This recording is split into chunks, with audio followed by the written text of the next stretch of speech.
We're done. Okay. Good evening, everyone. I'd like to welcome everybody to the City of Southgate Parks and Rec Commission meeting, regular meeting agenda, April 9th, 2026, 7 p.m. Can Commissioner Pelayo lead us in the flag salute? Face the flag, put your hand over your heart, pledge allegiance to the flag of the United States of America and to the republic for which stands one nation under God, indivisible, with liberty and justice for all. Okay, thank you for that. Can we get a roll call?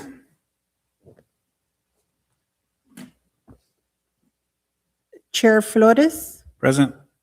Vice Chair Ruiz, Present. Secretary Esquivel, Present. Commissioner Pelayo, Present. Commissioner Trujillo has an excused absence. Okay. Pursuant to Government Code Section 54952.3, compensation for monthly attendance by the Parks and Recreation Commissioners is $75 per monthly meeting. Report on posting. I, Ana Medina, Executive Assistant, certify that a true and correct copy of the foregoing meeting agenda was properly posted on April 2nd, 2026 at 5:30 p.m. as required by law.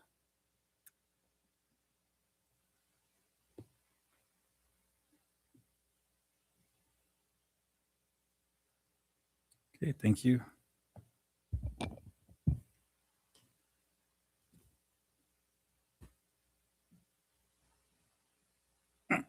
So we'll open up for public comment at this time. We'll start with the chamber.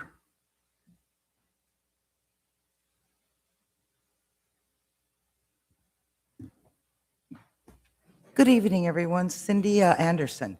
I just wanted to address some recent claims regarding the removal. Yeah, Just lower it. green light, There you green light.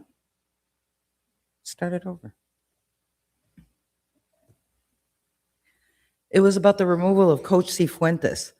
There's been a lot of misinformation out there about this being circulated. First and foremost, the decision had nothing to do with politics. He was actually removed the week before he went to that council meeting to speak. He claims that he never knew about how to get on the board. I did send all the text to you because I do have all the texts that starting in September, he was told repeatedly. Then he came in person in February, was told one more time how it was done. Now I see these postings that they're blaming Mayor Barone for his removal. The way it works is that people, they go to a board of review. Joshua does not sit on the board of review. He sits on the general board. The board of review decided to remove him as a coach. The only thing the board did was uphold it. I'm sure Mr. Cifuentes should be kind of used to being removed from cities now. We're not the first one. We found out later he'd already been removed from other cities. Let's see here, I just want to make sure, so I just would hope that the claims and all these narratives would stop. I understand it's an election year and it's people's jobs that are going to be running or supporting someone to insult, lie, pretzel the truth to make the other candidate look bad. But this kind of stuff should really stop and quit using the youth program as a pawn. So thank you for your time. Thank you. Any more public comment from the chamber? Okay, we'll close public comment from the chamber. Any online public comments? Yes. Mr. Mario Dominguez said that due to the renaming of the Cesar Chavez Park, he recommends the commission to consider placing an item on a future agenda to rename Hollydale Community Park to avoid confusion with similarly named parks. Suggested approaches include selecting a unique name such as Wonderland Park or inviting community input through a public naming process and vote. Then there's also a comment from Celina Cepeda. I am requesting the commission's support in opposing the proposed 6-month pool closure as it would significantly impact the Southgate Aqua Coalition Swim Club, and the broader swimming community. The closure would reduce training opportunity, affects athletes' ability to qualify for competitive events, and create challenges in maintaining affordable program access for local families. That's all. Okay, thank you. If there's no more public comment, we'll close public comment. Open session items, Police Department Oral Safety Report. Yeah, at this time, I'd like to call up Lieutenant Gonzalez, who's going to give us the safety report for the parks. Good evening, everybody. My name is Lieutenant Gonzalez. I've pulled up the stats dating back to January 1st to current time right now. As far as anything significant, what we're seeing the most of issues is at Urban Orchard, obviously because it's right next to the riverbed. We have been getting a lot of calls of theft. I know we've had at least three incidents where items were taken, either equipment or copper wire from the park. The officers are in that area are trying to do their best, doing extra patrol at the park. From January to the current date, we've had 15 calls for service there. 5 of them were the actual officers doing extra patrol at the park.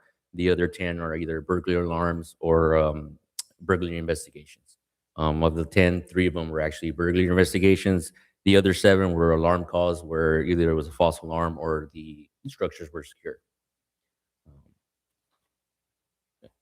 As far as the other parks, the biggest park where we get the most calls is Southgate Park, obviously because of the size and the volume of people that we get visiting our park. Nothing too significant there. The typical calls of either vendors, sometimes transients as well that loiter in or around the park. Those are some issues that we're still dealing with there. We do have a host task force, which is responsible for providing outreach for unhoused persons. So far, they've done 2 task force events, one being all of the parks along Southern, from Alameda all the way to Atlantic. The difficult part there is getting people to accept the actual resources. For one of the events for those parks all along Southern, they contacted 4 transients or unhoused individuals. Only one of them accepted sheltering resources. This was in March 21st. The most recent one was April 5th, where they hit the parks, Holidale, Circle Park, Urban Orchard, and the areas along the LA River that run alongside, adjacent to the parks. In that one, they encountered 3 individuals in the riverbed. None of them accepted any of the resources that they provide. So that there's understanding, sometimes people ask, well, what about enforcement? What we need to understand is that the HOST program is a grant program that's funded by the LA County. Whenever officers are doing HOST, that is only strictly outreach. There is no enforcement done with that. And it cannot be done that, we cannot combine enforcement and outreach programs together individually. They are scheduling a third outreach program for the parks in May. The date is still to be determined. As far as significant incidents, the most significant incidents that we've had was most recently during the carnival at Southgate Park. Some of you may have heard, we did have one night on the first night of Thursday, there was a call of shots fired where our understanding is that there was 2 rival gangs that saw each other there in the park. At one point, somebody produced a firearm and there were some shots fired. We did not have any victims for that call. And when the officers were out there, none of the alleged or possible suspects were in that area anymore. Now, this incident didn't happen inside the carnival in itself. However, we suspect that that's why these individuals were at the park, because of the carnival. On Friday, we had a second incident where we had, again, juveniles fighting actually inside the carnival. There was 4 juveniles that were arrested. They were eventually released to their parents. But because of that issue, the park or the carnival was shut down an hour early. And then finally on Saturday, no significant incidents to report other than that they did have some gang member types hanging out or loitering around the outside of the carnival. When the officers went out there to encounter them, they didn't find any contraband on them. However, they later did discover a handgun was tossed in a trash can nearby. That firearm was recovered. On Sunday, there was no incidents to report for the coroner. So those are up to date. Those are probably the most significant. Oh, sorry. Last weekend, we did have a DUI driver that drove into the park. I'm sure you're probably well over in front of by the sports center. That individual was arrested for driving while under the influence. And that's pretty much all I have for you for now. Great, thank you. Any comments? Thank you for your report. It's really helpful to really understand what is going on, and these are things that I think a lot of people ask about, like why, like you said, why isn't more being done with homeless people? And so it's good to know that you guys are trying. I know it's not easy, and for whatever reason, that they don't accept. Is it you guys that go try to deal with them, or is it somebody specially trained? No, it's That- actual officers that are make up the detail. It could be any officer, but they do have to have specific host training. And again, that's really more for the officers to make sure that they're following the regulations that the host program has outlined for us. So it's actually officers going out and making contact with the unhoused individuals. Do you guys keep track of how often you approach Yes. individuals, and do you work with other outside agencies that work with homeless people? As far as only the ones like Sherla or anything that LA County has, they may send out their own people to come out with us. But as far as tracking, we have to keep track of it because we get reimbursed for the pay of the officers that are participating in that. And that's why the regulations are so strict, is that in order for us to get reimbursement, we have to make sure that we're following their regulations, and we have to record how many people went out, how many individuals were contacted, what resources were offered, and who actually received or accepted the resources. Good to know. And regarding Urban Orchard, they do have a space for your PD, right? For you guys to kind of go and check in and work out of, or is that something that didn't happen? To my I don't have any knowledge on that. So I mean, they can always stop by there and just to check in, and there's a building available, a restroom available. So if they had to do work there, they're always welcome to stop by there. And just something that we added on just this week was the executive management a security company that we hired on. There's usually patrolling Southgate Park in the morning hours, but we went ahead and moved them over just due to the nature of the theft that was taking place at Urban Orchard. So they're now monitoring the park from 11:30 p.m. What's the time, Glenn? It's 11. 11 p.m. to 6 a.m. or 6:30 a.m. Yes. So monitoring that because it was just like night after night after night. We're just getting calls, and one of the times that they went to break in around maybe 7:30 in the afternoon or the evening, I should say, and then Public Works went out there, so we got the call, we sent them out.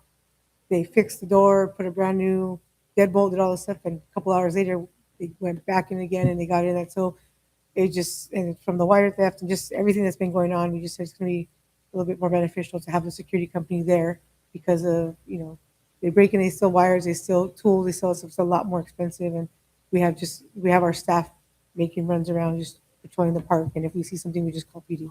And that's an additional cost, right? Having the security company Well, there. we already have them. They're already there's already a contract until the end of June, and so we're just shifting their services from this area to that area. So we're not paying anything additional. I mean, those are already included in the cost. I mean, it's sad to hear, but Yeah.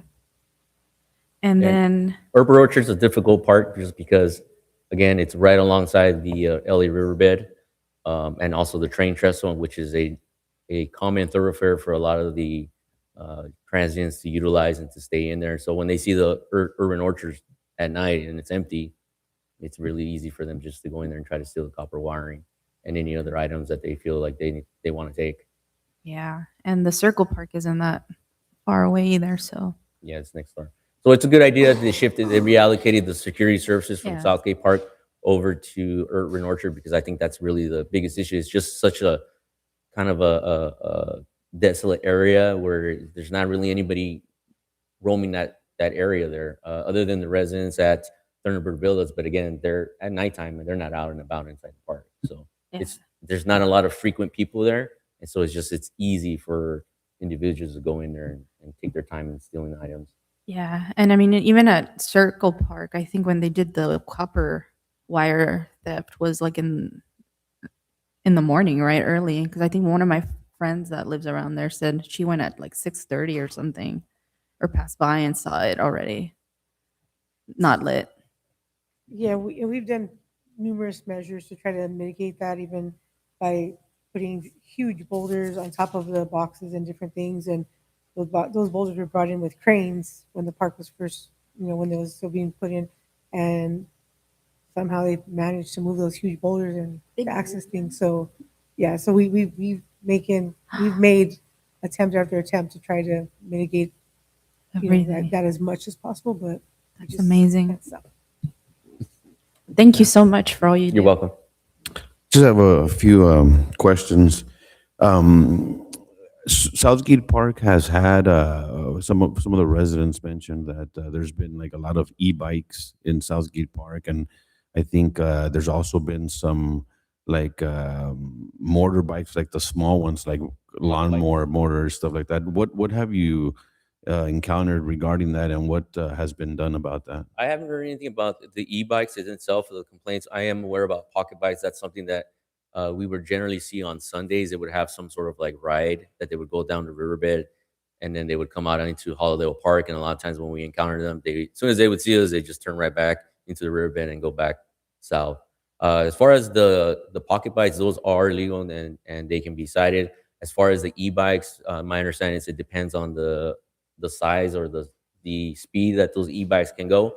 To my knowledge, we've never had a municipal code against e-bikes in the park because that's something that didn't exist back then when the codes were created. So I don't know if that's something that we may want to look into and creating some sort of muni code, either based on the CCs of the bike or maybe adding a speed limit around the park in itself. Because the e-bikes in itself aren't necessarily illegal as long as they're wearing helmets.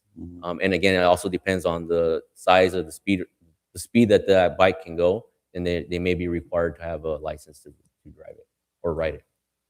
Yeah, that would be good. I mean, like you said, right? E-bikes weren't around before, and so there hasn't necessarily been an issue with it. I know that we've heard from residents at the park and on streets, the city streets, so maybe that would be something to address. Another question regarding the incidents at the carnival, the shooting and the fight. Is there any connection between those? The juveniles inside the carnival? Yeah. No, to our knowledge, there is no. That the fight in itself sounded that was more of a issue that they have at school, and of course, a lot of the juveniles when they have issues at the school, we have carnivals or the street fair. That's where they find each other. They go there specifically to find these other people and then encounter them, and they get into a fight. The shooting in itself, because again, we didn't have any victims to get a statement from or any possible suspects in the area, just from witness statements from what they claimed was that it appeared to be two rival gangs. They did hear somebody mention some sort of name. And so that's sort of what we're relying on, that information. But those two weren't connected. Okay. Yeah, just because I don't know what day I was there, and I just took a walk around the park while the carnival was going on. There were additional police officers at each of the entrances, so I think that was good. But I was able to encounter people drinking and smoking, sort of like at the Small Diamonds. And so what kind of I guess adjustments have been made with upcoming events regarding that?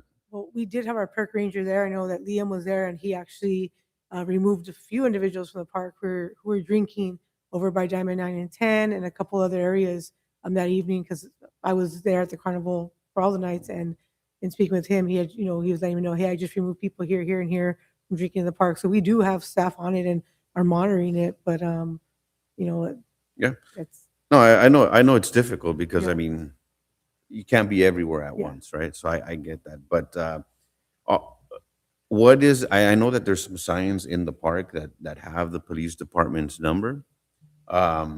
Is there something maybe that we can continue putting out in like social media or any communication that goes out, just to let people know, like, hey, don't forget, you see something, say say something, right? Because I know that a lot of the times people are scared to call maybe, or have are reluctant to do so. And I think that the more we put it out there, I guess we can probably provide some confidence. And There's have the it- app they can use too. have it do that. Yeah, and the app for sure. That's another thing that maybe, I know that everyone's kind of on board and pushes that, but I think that given the situation, that's probably where we can get more bang for our buck, I would say, right? Yeah. For the incident with the shooting, that information came into us from callers. So we had tons of callers. So yeah, sometimes people are hesitant. They may be hesitant to provide their information, but at the very least, they're letting us know what's going on at the park. One of the issues that we did encounter with the carnival is that we weren't necessarily prepared for it. We weren't really aware of it until after the incident happened on Thursday, where we needed to reallocate some of our patrol officers to be assigned to the carnival. And we could only assign only 4 because we didn't bring in additional officers to work overtime. We needed to take some of our patrol force and assign them to the park. So that meant it was 4 or 5 less officers for the city and stationed only at the park, which is why we couldn't really have them roaming around the park, which ideally is what we really need. We need somebody roaming the park in itself for those issues that are not occurring directly next to the carnival. However, based on the resources that we had, we positioned them where we thought the biggest issues were occurring, which is the carnival. And again, it attracts a lot of juveniles, and they do have some rules. I will give credit to the carnival manager, the organizer. They were trying their best to not allow unaccompanied minors into the carnival, but of course, they're resourceful. Either they jump a fence, or sometimes they approach a stranger and say, "Hey, can we just say that we're with you?" And they get in with the adult, and then at some point they get separated, and then we have these issues. So again, I would say that most of these problems were a result of juveniles being at that carnival. I would say anytime we have an event that's going to be a carnival or something that's going to attract more people to the park, we have to be aware of it so that we can bring in extra officers, even though it is going to cost us. We are trying to minimize the amount of overtime that we're using right now. But if that event's going on, that's really the only way that we're going to be able to provide a little more safety, is bringing in more additional officers into the city, or to come work and be manned specifically to the park only, without also depleting our patrol force, because then now that reduced us by 5 more officers that are available to the city. Is the police department, or do they have like officers on bicycles that potentially can We roam can. around the park? It's not a common thing that we do. That's something that we do. For instance, like the street fair, we always have a bike patrol. But that's something that we can always do. That's not a problem. Depending on what the event is, and if we see that, hey, there's a benefit to using bike patrol, yeah, we would most definitely use it. For the park, like the carnival, where there's a high volume of people, it's probably best to use a bike patrol because they can get around a lot faster, and they're a little bit more concealed versus a black and white unit. People see that, they stop doing what they're doing, which essentially is what we want them to do. But at the same time, too, as soon as that unit drives by, the behavior continues, right? Of course. Okay, thank you. Yep. A quick question. Yes, sir. When the juvenile age, do you remember what it was? I'm sorry. The juvenile age was a limit? I don't recall the exact Remember? ages. No, they were under 18. I would say they were somewhere around like 15, 14. So one of them was released. Well, all of them were eventually released to their parents. Yeah. They need to I mean, decide it out. Being a kid once, at that age, I wasn't going to go with my parents. So it's like, it's kind of counterintuitive. Yeah, Expect that. but you're well aware 2 years ago where the carnival had to be shut down because it was so much melee with these unsupervised juveniles. They were having so many fights, they couldn't control it. Yeah. So they had to shut down the carnival that weekend. And then last year when they restarted it again, they implemented that rule of, hey, we're not going to allow any unaccompanied minors, which is a good idea. Yeah, I get it that's your sole demographic is the minors, the juveniles coming in for the ride. But, at the same time, what cost do we want to, what's the trade-off there? Right. We have a lot of unsupervised minors. We're just going to have a lot of issues. That's the reality of it. And it's evident it's happened before.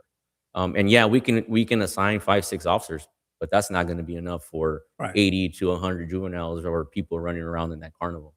So yeah, so essentially it is a good idea. I would definitely keep up that rule of unaccompanied minors are not allowed to enter the park or the carnival. At least that way we're holding somebody accountable to the juveniles, right?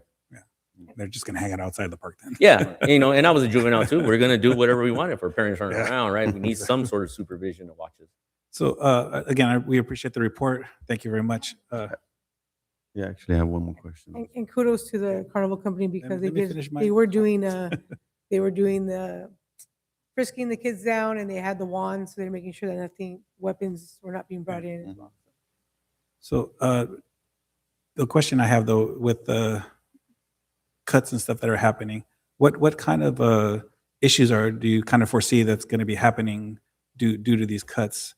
I know we all have to make sacrifices now, right? So you're going to have to pick and choose your battle now. So what do you see how the park's going to be affected now with these budget cuts? Well, I mean, the main thing is to be a reduction in officers out on the field. Right. As it is right now, we're not fully staffed, and we haven't been fully staffed for many years. Right now, we're running somewhere around 79 officers. That's including individuals like myself. So patrol-wise, the actual fleet officers working in the field, it's a lot less. I believe it's somewhere around 54 officers. So without us bringing in additional officers, that's going to be the main thing you're going to see first. It's going to be a reduction in our response times because we're going to have to prioritize which calls we go to first, obviously. Some people may have to wait hours or a long while for us to respond to the call, depending on what it is. The music calls, maybe some report calls. The officers may not be available to try to do extra patrol in the parks or any other problem areas that we typically have where we ask officers, hey, we're having issues in this area of the city, make sure that you guys are patrolling that area extra. But if we have a minimum amount of officers and we're overrun with calls, we're going to have to respond to the calls first. And that goes also into officers doing proactive work. Whereas instead of them being free or available to do more proactive work, if we're going call to call to call to call the whole night, well, then that's the minimum service that we're able to provide at that time. What in about your meeting- OT? but in your meetings that you've been having, have there been any anything that's been brought up that says we know this is typically what's going to happen? We're going to have more homeless. We're going to have more gang activity. We're going to have more graffiti. We're going to have what have you guys talked about that people should be aware of? That hey, be aware this is going to happen. Yeah, I mean, we know that just from our experiences, when there's less law enforcement out in the field, there's just going to be more problems that arise. Now, the problems may not necessarily be reduced, but the way we're able to respond to those calls is what's going to be affected. The wait time for us to be able to respond to those calls, being able to do extra things, extra items is gonna be hindered because of the budget constraints. So, for instance, like the host program, the reason why we're able to do that is because we're actually reimbursed for those funds, right? And then those officers have to come in on their days off to fulfill those tasks. Because there's no other way. All we're doing is reallocating resources. So either if there's an officer that's working his normal day, or her day, that means if I want them to do something else, I have to remove them from providing service to the Right. field, to the residents, and position them to whatever task or detail that we have for them. And we say on their day off, are they volunteering or is it just Yeah, no, An it's unscheduled day off. voluntary. Okay. Some of it's voluntary, some of it is forced, depending on what it is, the event. Because again, we have to provide a service to the city. We're never closed. So I mean, we can't predict anything good, but like Tina said, in June we're going to lose a private security that you guys have. Right. Let's say that particular park, Orchard Park, it's probably going to be a lower priority then because of the fact that you don't have enough response.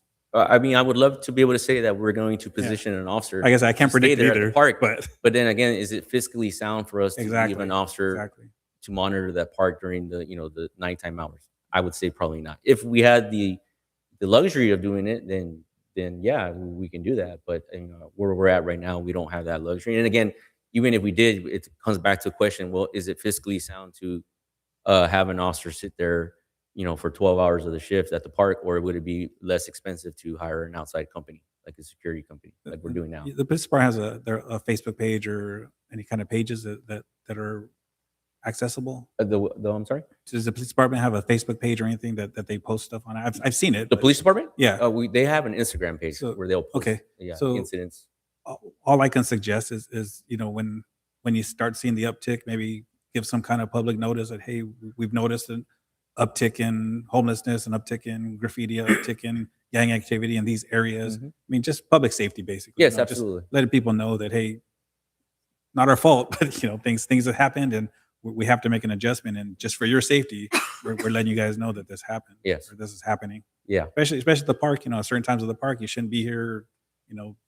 There's not going to be that much patrol at the park at this time. So, Mhm. maybe leave by 8 o'clock. Something, whatever it is, to make sure the public is safe. Correct. And I think it's going to help once we get the security cameras up and running at Urban Orchard, that will go directly to PD. So when something comes up, they can immediately see what's going on. But Again, that should response be, time is going to yeah, be very so low. that's, Yeah. But at least they'll be able to see what's going on. So hopefully we can, the footage will provide information to them. So maybe go after the people even after the fact. And then one last thing is that currently the municipal code 7.49.020 talks about riding and driving in the park. So it does address that it is prohibited already for any kind of motorized moped, it lists in there. So So even scooters, like anything. it's listed. It is existing. Good. Yeah, I just wanted to add to that. That was a similar question I had, and I believe overtime was cut down too, right? So that means even though you're already short-staffed, you can't really bring staff who are willing to Correct. put in more hours to do any work. Essentially, we've been doing the job of 98 officers with only 79. Yeah. And so how do we do that? Well, then that means officers have to come in on extra days. So now that we're having to reduce it because we understand there's a budget constraint, so we're doing our part as well. But yeah, that just means it's less officers. Less for the officers on the city. street.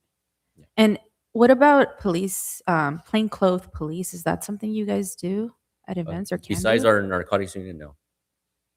It's not that we can't. I'm sure if there was a reason for us to do that, we could. Maybe it was like a vice operation, but for standard patrol, It's it's not something that we generally would do. Yeah, I was just curious, but thank you. Especially right now with the whole thing with ICE. You imagine plainclothes officers. I don't know. That makes Probably sense. not a great idea. Yeah. Right. I just had one more question regarding you mentioned that the carnival, you guys didn't know about it, I guess, with enough time. What's the usual time that is required so that PD knows and they can plan accordingly? So in this event, I spoke to the carnival provider who said that he already contacted PD, and then kind of find out he did not contact them in advance. But when I met with them, he said, "No, I already contacted them. We're all set for carnival." And then the week of, the Monday of, I believe it was, or Sunday, he called me and said, like, "Hey, did you get PD?" I said, "No, because you and I met and we went over everything, and you said you already secured it." "No, I didn't do it after all." So then I made a phone call that the week of, so it gave them short notice, so they did what they could to change shifts or do whatever. I think they brought in the gang task force unit to assist us for those nights. And so, but typically I did meet. So now going forward, I'm going to make sure that I make that contact specifically with PD so that doesn't happen again. Yeah, I guess during the process, right, the permit process or whatever has to happen, that would be a good opportunity to do that. And maybe even, because I've put some events together, and I know that when something like that happens, there's a language in the contract that says that if you fail to provide it and we have to bring that, then there's going to be an additional cost or some sort of penalty. So I think something like that might be a good way to make sure that they reach out to PD and let PD know that, hey, we're coming. And Well, I'm just going to do it myself just to make sure that I make that connection so I know that it doesn't happen. I don't want to rely on the fact of them saying like, "Oh yeah, we did it," and then he didn't. yeah, I prefer to just make the contact, let them know these are Yeah, maybe dates contact- and go that right. contact PD and verify and say, hey, did you get that call, and check it off the checklist. Okay, thank you. Okay, thank you very You're welcome. Appreciate it very much. Can I get a motion to receive and file?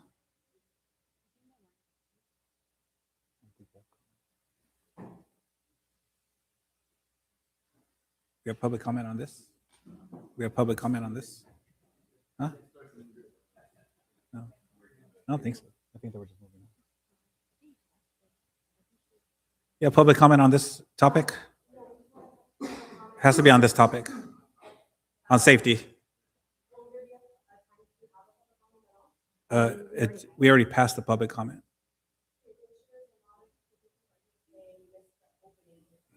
Yeah, we've already closed that. I'm sorry. If it comes up again in one of the other topics, you can speak. Not this time.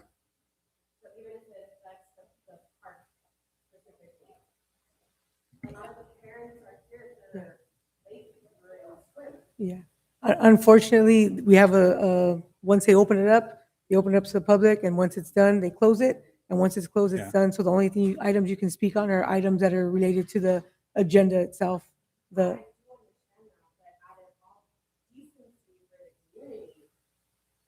There's only a handful of people here, and a handful of people here are for the public comment that we all miss. So correct. you can still bring up comments if you can relate them to other items on the agenda. So like we're going to be talking about program fees. So maybe you can. That's item number 3. This one would cover maybe like safety. This Yeah, item, we're- item we're- number we're one would just- we're cover talking about park safety. safety right now. If you can tie it into that. So if you're going to speak about the pools programs, maybe you can relate it to.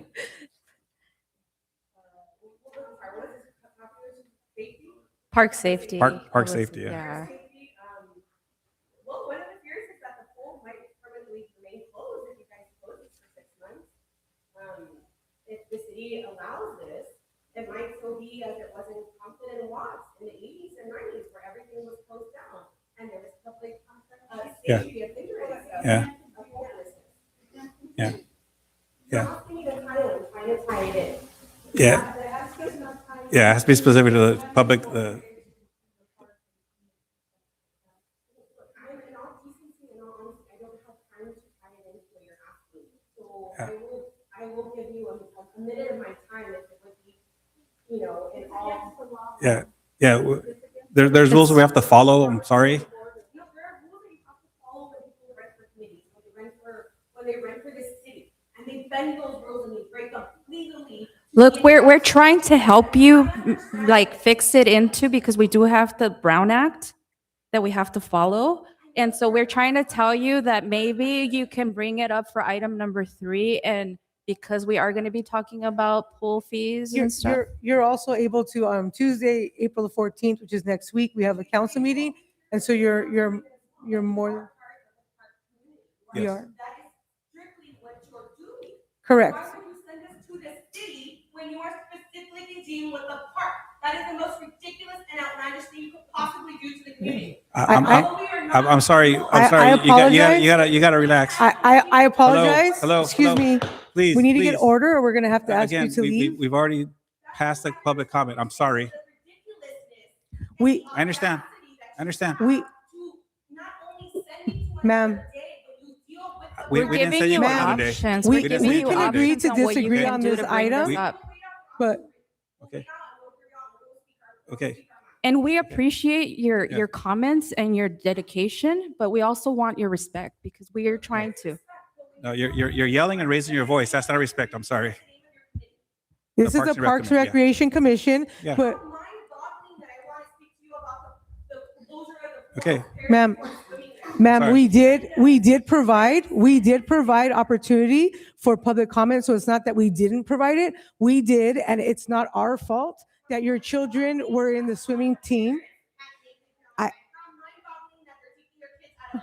Un- Unfortunately, unfortunately, we Apologies, do, but we have to follow the rules. we do We gave you an offer, so option there for were number parents 3. from the swim team who Tina. actually were not able to attend. Oh, I was just letting you know that she can send it We in. gave you an option. If you can just hold off for the option. Well, Uh, thank you. Thank you. I You have know, a question. We As didn't say no, we just gave you an option, okay? All right, so can I get a motion to receive and file this I make the motion. Oh, Oh, public safety, yeah, yes. park safety, yeah. Park safety is on the agenda, correct? I That's can what we're speak talking to about that? right now, yes. Good. Jimmy Osaeta, Southgate resident. It would have been good if the officer stayed around. We are talking about public safety. There's quite a few complaints that residents have brought to my attention, specifically about cannabis smoking around the park. Heavy usage of cannabis in the area. I would think as a family-friendly park, we'd want to make sure that's a priority to make sure that our Southgate Jewel continues to be a safe place for everyone. Another area that's continued to come up and that's been disregarded by the previous chief of police is we have an illegal gambling ring happening at Southgate Park. Everybody knows it. You can walk by there anytime and you'll see transactions, money transactions happening. Not, it's actually getting worse. Now we have mobile bars, people selling alcohol out of their vehicles to folks that are playing there. So this whole notion that they only address priority one calls is unacceptable when it's now jeopardizing the safety of our residents. Thank you. Thank you. Any other public comments regarding safety? Okay. If not, can I get a motion to receive and file? I make the motion. I'll second. All in favor? Aye. Aye. Aye. Motion passes. Item number 2, Park Facility Maintenance Division Annual Report. Good evening, Commissioners. The following is a report by staff over what was performed over the past annual year. To start off, I'll summarize. The division successfully hosted a variety of a wide array of events throughout the year. Everything from Winter Wonderland, Christmas Parade, Breakfast with Santa, Rotary dinner, Thanksgiving dinner, community focus events, picnic reservations, sports activities, food giveaways, blood drives, and it goes on and on. Next, staff have purchased new disinfecting equipment, portable disinfectant sprayers, 4 auto scrubber machines, portable pressure washers. And next, we had some privacy walls, new privacy walls installed at Hollywood Regional Park Men's Restroom to address some of the public safety concerns there. And our community service worker program is ongoing. We take 15 folks a day. They help us out a lot in the grounds activities. They don't handle any equipment, but they help us mop floors, empty trash cans, pull weeds, pick up trash outside. So they're very helpful. We made a few staffing changes to kind of help out with programming. And also the last paragraph, my staff are very dedicated to, serving the public and making things work well. But due to the upcoming budgetary constraints, those services supplies and staffing will be reduced. Will not be able to provide the same level of service that we were once able to do after July 1st. And I'm happy to answer any questions you might have. Okay. Any comments? Yeah, I just wanted to thank you for this report, and you anticipated my question regarding community service folks. I think I just wanted more clarity on what and how the budget cuts are affecting the department. And it's a shame to me because I know that you guys have worked so hard to address the concern regarding the bathroom at Holidale Park, which we finally, were able to address. But unfortunately, how is that going to be maintained now that we do have to deal with this deficit? How many less staff are you guys going Yeah, to be able to work with?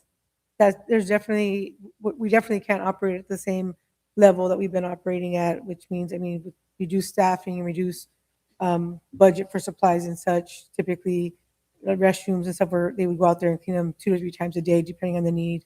And unfortunately, we just don't have the staffing and the supplies to go out there and keep on refilling. So it'll probably be down to like once a day in the morning, and that'll be it. So it's just, it's really sad that our level of service is going to definitely change, and it's going to be impacted, huge impact to the community. What are you seeing right now, Glenn? You're kind of mentioning before that it'd be things they were doing daily. That's going to be probably once a week now. What's that, restrooms? Just Right now, we do- in general, there's things that you were mentioning before that with the cuts, they're going to be down to once a week. Once a day, and day. and then no restocking afterwards. It's pretty significant cut, because right now we're doing 2-3 times a day. Yeah. And we have a lot of restrooms. We were doing once a day back when I started, and we'd come back second round. We didn't have Urban Orchard. We didn't have all the parks on the west side. It's significant now, because here we're cutting back to essentially what we were doing before, And you can remember 25 years ago how the restrooms looked. And Yeah. Even for trash, if you consider how many people visit the park, especially on the weekend, every day, but even more so on the weekends or after holidays, and it takes staff hours to go over there and pick up all the trash from the floor and then just remove the trash from the trash cans, and even that in itself might take us, a couple days instead of being done in one day. And you're going to see a lot more trash around, not because they don't want to get to it, there's just not enough manpower to take care of it in one day. And the other thing too, relying on community service workers is not good.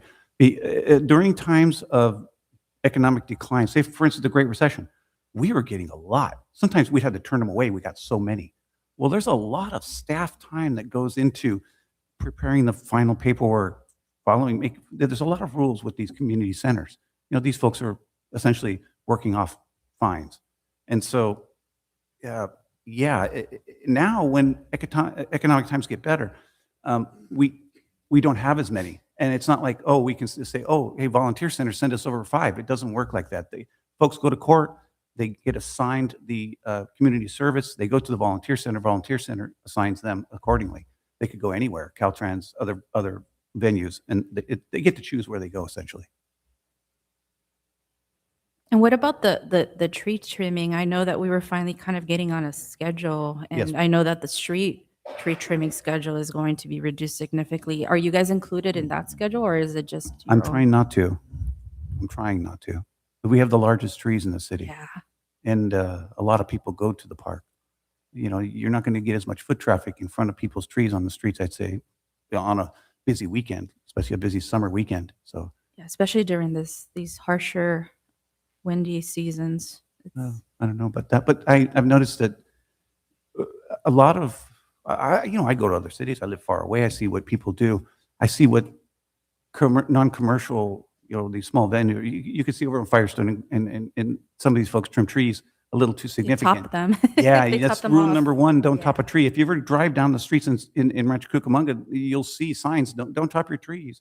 Yeah, it's very bad to top a tree. Rule number 1. And that was my comment to council, that hopefully that tree trimming isn't to solution, or quote unquote solution isn't to top off, because it does hurt the trees. Right. And one of the other things I was getting to is that the goal really these days is 15% Yeah. of the tree canopy. You don't want to reduce it more than that. And that's Unless you generous. really, I've really heard have 20. to. If you have to do some surgery in the tree or such. You truly try to keep it at 15%. And because otherwise what happens is the tree will just, if you trim it back too far, it's just going to grow water sprouts, they call them. Yeah, And just, you get these long hanging down branches, and that's not healthy either. and they're susceptible to plagues. But yeah, Yeah. thank you. You're welcome. Sorry, Glenn, I just had a question. For we did the Easter fest, and the parking lot by the soccer area and the baseball area, there's a lot of repair that needs to be done. I don't know if you know this. Yeah, the potholes. So I'm assuming those are going to be put on hold for now, or I'm not sure. I would need to speak with staff from Public Works about they're that. they're really bad. Yeah, okay. I think that's where the reservoir is. Yeah. Like under. Parking lot number 2, yes. Yeah. Yeah. Right. Yeah. Yeah. Okay. I just want to know if there was any plan for that in the future. Maybe fix it. I need to speak with Public Works staff. It's a funding issue. Yeah. Okay. Thank you. Yeah. I just have a question regarding that equipment. So that equipment that was purchased, is that to sort of compensate for a decrease in manpower, or is that something to? No, what we try to do is we try to, I encourage staff to have a 5-year purchase rotation in equipment. It's about the lifespan of most of this equipment. Most of it's electronic, and they break down. So they're used every day. And so, they just wear out, and it's just a replacement plan. Now, we're going to have to forego that for a while, for a few years at least, to see where things go. But we're just replacing equipment. Yeah. And so you're doing the cleaning now 2 to 3 times a day. Is that what's happening, or is Well, previously, we were speaking of outside restrooms. Those are done. We try to do those 3 times a day. But inside restrooms and floors and such are serviced daily. all right? Thank you. So Glenn, thank you again for your report. But for the next report, can you just kind of break down for us like what struggles you're going to be having with the cuts, and what things that you feel are going to be significantly hurting our parks based on the cuts? Okay. Okay. Just like I told the police officer, kind of like what you guys already talked about, what you guys are already pre-gaming for, what you already know what's going to be happening Right. coming up, or what you're kind of foreseeing that's going to be happening, what's going to your highest priority and how you combat it, or what we're going to have to live with, basically. Okay. Talk with Tina more Thank you, about Glenn. that. Certainly. Any public comment on parks? Jimmy Osaeta, Southgate resident. Glenn, I really want to acknowledge, it's great to see you under better conditions. Thank you. Last time we were here, I know you were having a little bit of a health Thank you. scare, so really good to have you here again. I also want to take the time to acknowledge that, maintenance is critical to the sustainability of any park. I've been fortunate and blessed to manage, renovation projects, capital projects throughout my journey. And what we start to see, there's a direct correlation when maintenance is shortened or lacking, capital improvements and the need for capital improvements continue to go up, and cost goes up, as you referenced, whether it's trimming of trees, getting a fresh coat of paint on buildings, which kind of brings me back to the fact that we had a resident and Commissioner Pelayo advocate for CBDG funding. Over $1 million was allocated to the Rec and Park Department, and to see thousands, hundreds of thousands of dollars leave our Rec and Park facilities was a shame. So I hope somehow, maybe next year, if we're fortunate enough to have CBDG funds again, it would help maybe address some of the maintenance or now capital improvement projects that are now going to be required due to the lack of maintenance. Thank you. Other public comments?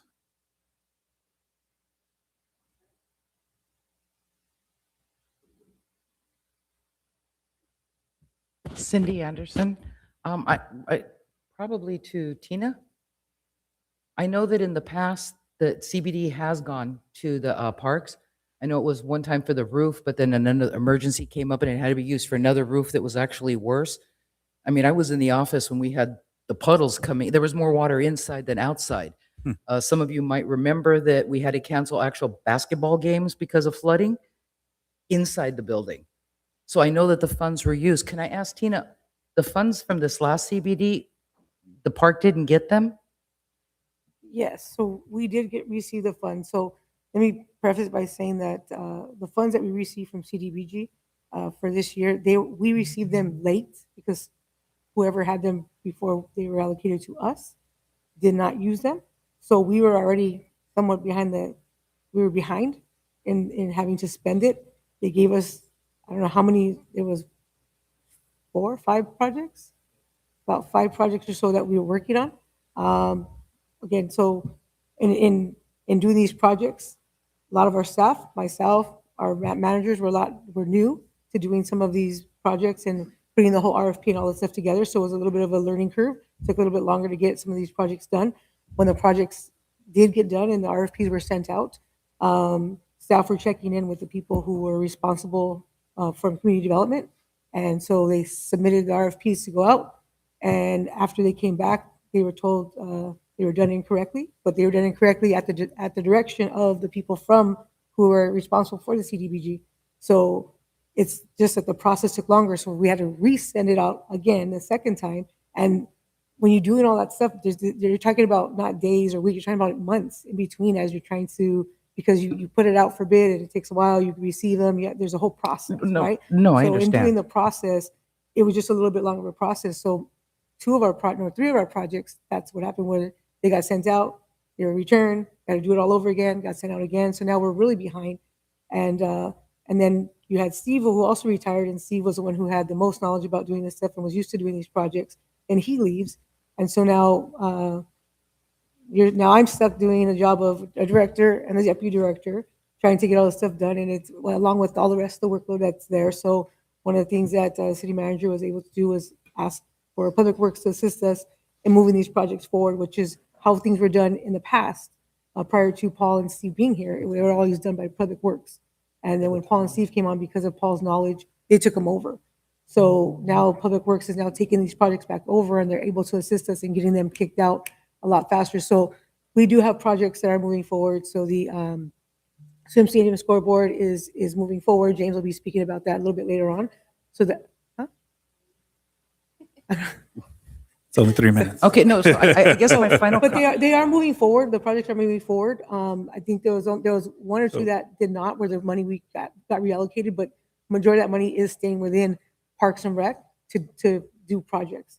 Okay, so it Yes. wasn't like you guys lost the money? We didn't lose the money. We didn't Okay. lose the money. The money is still there, and we are still moving forward on the projects. It's Okay, Public no, Works is 'cause assisting us. I understood in that you taking lost over. it. Because I know like at one of the council meetings, one of the council women, she wanted the monies moved, but I also know that they didn't have enough time to put it out to bid, get it back and get the paperwork. We have to cut you off, Cindy, sorry. Oh. 3 minutes are up, Oh, sorry. her 3 minutes. I'm sorry. Thank You you. wasted a lot of your 3 minutes. Sorry. Any other public comments? Any emails regarding this? Okay. Mr. Dominguez sent in light of the city's current financial challenges, I am requesting information on the costs associated with key community events, including Winter Wonderland, the Christmas Parade, Breakfast with Santa, and the Rotary Thanksgiving Dinner. Additionally, please provide the funding sources for each event, including whether they are supported by the general fund. So Thank you. let me just chime in real quick and say that unfortunately, these items or the comment that he made does not pertain to the item. So therefore, I will not be answering them or Right. responding to them tonight, but I will definitely respond to Mr. Dominguez via email at a later time. Any other comments? Okay. Anything else? Next? Good? Okay. Can I get a motion to receive and file? This is Liz. I so move. I second. All in favor? Aye. Aye. Motion passes. Agenda item number 3, proposed program fees for fiscal year 26-27. Okay, so I'll be presenting on this. So every year we conduct a regular review of the program fees to ensure that they align with the cost of service delivery. And this year, once again, we went through the process and we made some recommended fee adjustments for the upcoming fiscal year. In the previous year, the department implemented a 3.5 convenience fee for all credit card transactions. And this fee continues across to apply across all programs, memberships, and rentals. And notably, a significant portion of patrons utilize their credit cards, as most of them do have memberships that are just reoccurring charge outs that the members get charged for. And additionally, we had recent changes to the sports center memberships. And over the last year, staff have done a tremendous job of trying to restore the memberships that, because we had to start all over with the new credit card processing thing that they started doing.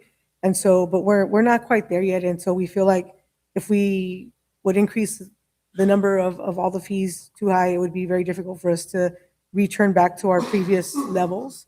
And I think this is the second time this happens to us. It happened when we switched over in 2023 to from, what was it, Civic Rec? No, E-Track. E-Track to Civic Rec. And so we lost all the memberships, had to start all over. And just when we got almost back to normal, they switched this transaction the way that it's done. And so we had to start all over again. And so due to that and us and the ongoing recovery, we believe that we're going to leave majority of the fees will stay the same. And then we looked at market rates kind of around our surrounding cities. So that if there were any areas where we felt like we were below, we just increased a little bit just to catch up. So we were within the market rate. But again, just due to the nature of us trying to recover, where most of our fees will stay the same for this year. And so you can look at the fees before you. So I noticed you didn't put last year's fees or what they're going to. Just put is it just the new fees?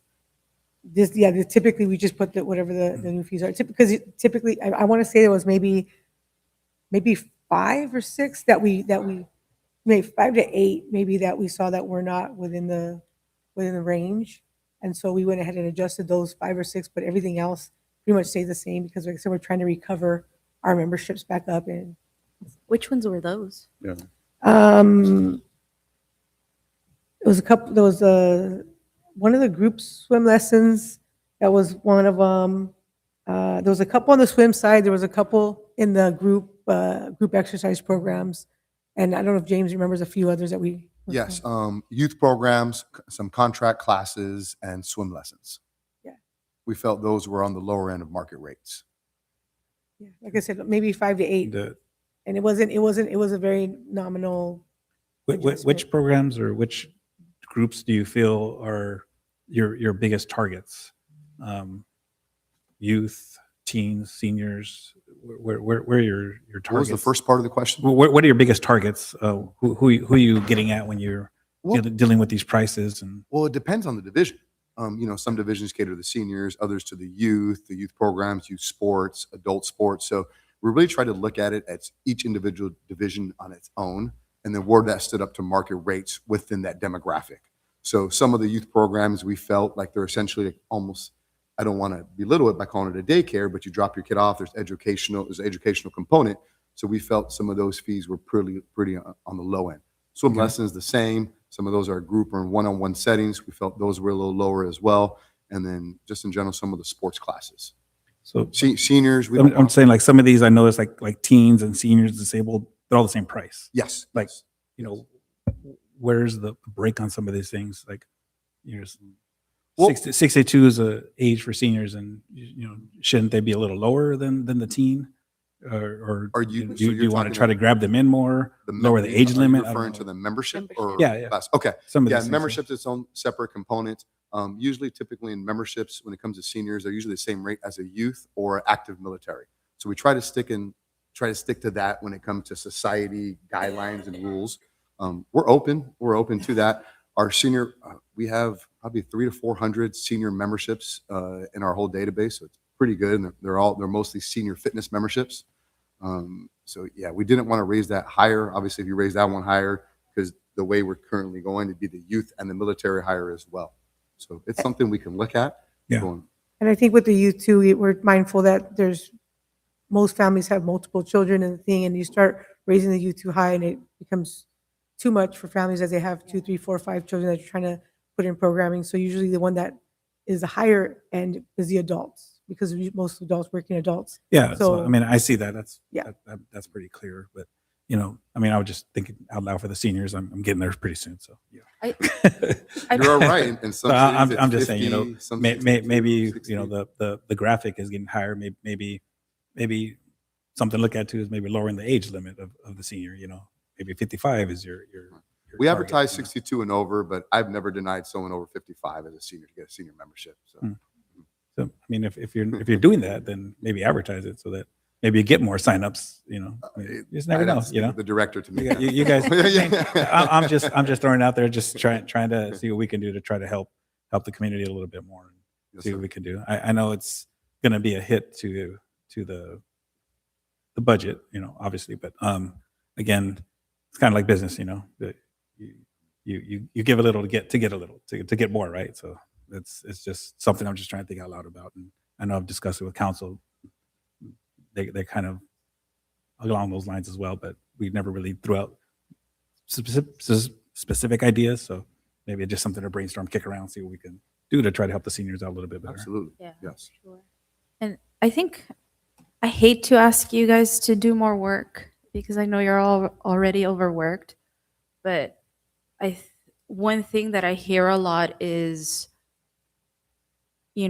we pay for these services. Why are some of the programs getting cut, or why is the pool gonna be cut? And my answer, just because I know that it takes a lot to run these programs, and I know that the fees don't cover all of it, but if you could talk about what goes behind making some of these programs happen and how much, something would really probably have to be charged, I think people would understand the great deal. And I think it would also be helpful to kind of have an idea of how some of these programs cost at other places, and just because I think sometimes people take things for granted is what I feel like when I've been talking to other folks, just how, and there's a lot of people that know, people who grew up in this area like me who know that there isn't another indoor pool, heated pool around our area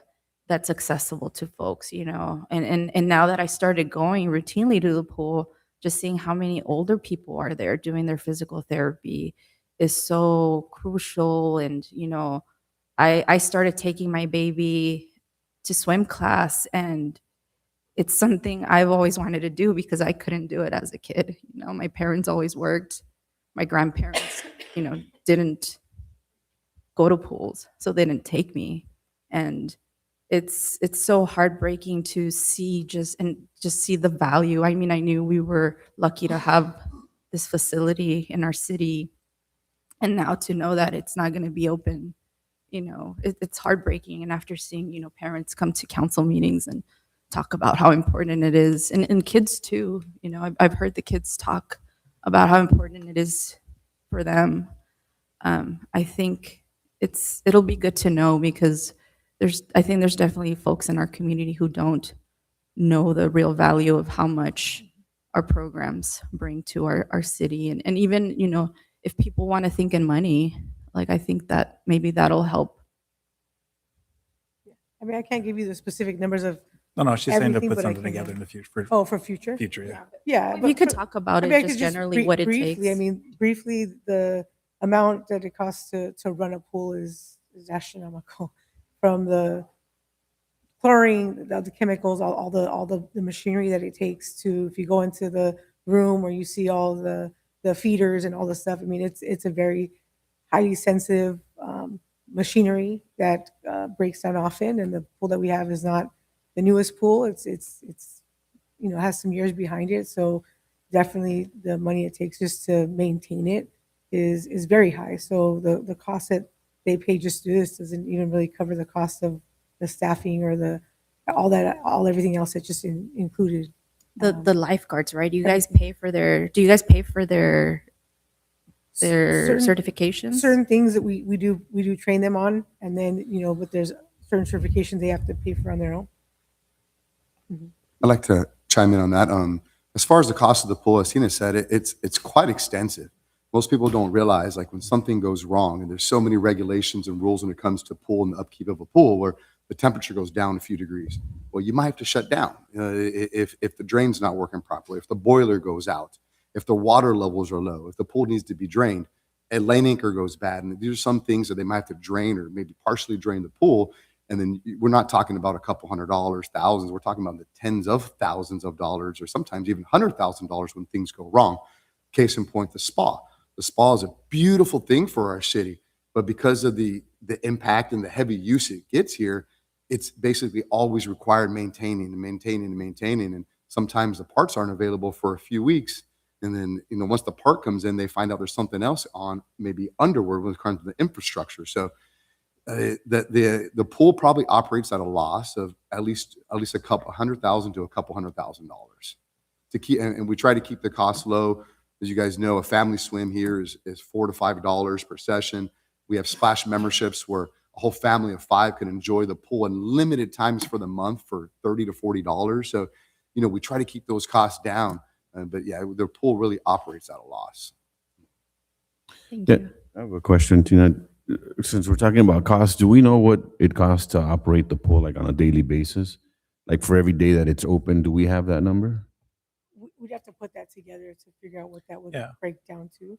Yeah, that would be good to know, just to kind of, and just to get an idea of what that looks like. I know that it's costly, but either daily or weekly or monthly would be good to have those numbers and understand what costs go into keeping this facility open. Right. No, you're right. Yeah, we can figure out that cost.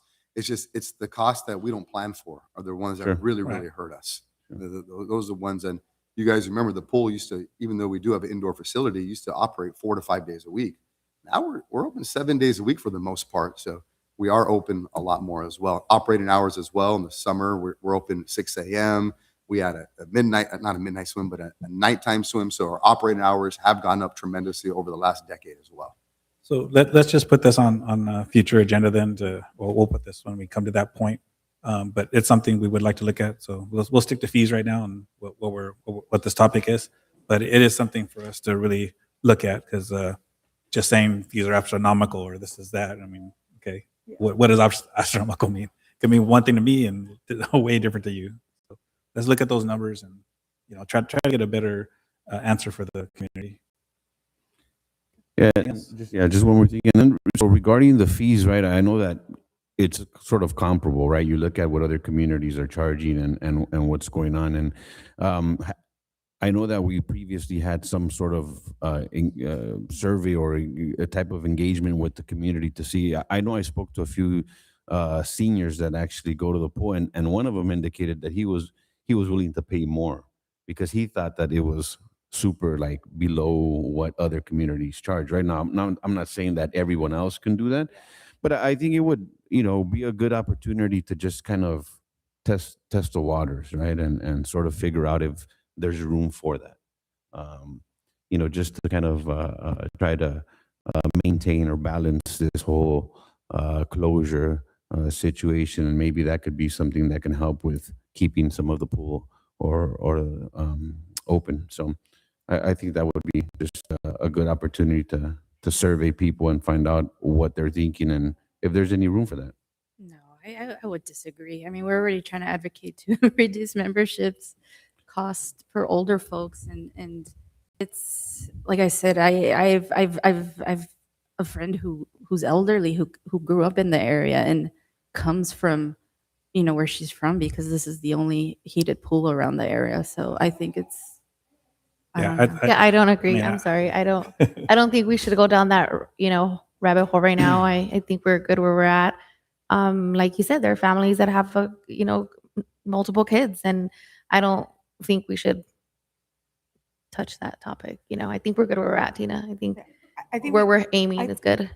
I think we can talk about, I mean, if we're talking about raising the fees and stuff, I think when it comes to that, a lot of these people who have memberships, especially the seniors, and then you might have one or two that can pay the extra, but I know there's a lot of seniors who are out there that they utilize the pool as this is for the health and wellness, and a lot of them can't exercise on land or at a gym, and so they need that low impact water exercise program for them. And I would hate to have to, impact the seniors where now they couldn't afford it, when this is something that's helping keep them alive because it's keeping them going, it's keeping their their sugar down or their blood pressure down. So I think that Yeah, like you said, they're it's a on tough- limited budgets. I mean, we it's- I mean, really, it's we're trying to tough make it to- easier for them, not harder. I mean, even for the UUT, we weren't going to be, including them. No, So it's yeah. no, Oh, yeah, I don't. it's I a- don't And it's just data, right? Yeah. Data to find out whether there's room for it or not doesn't mean we have to do Yeah. it, right? It's just collecting that data and figuring out if there's room for that.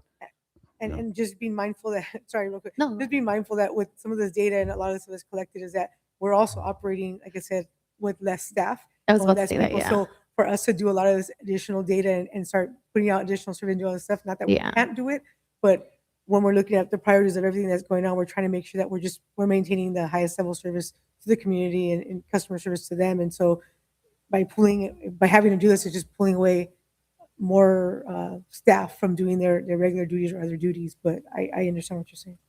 Yeah, Tina, I agree.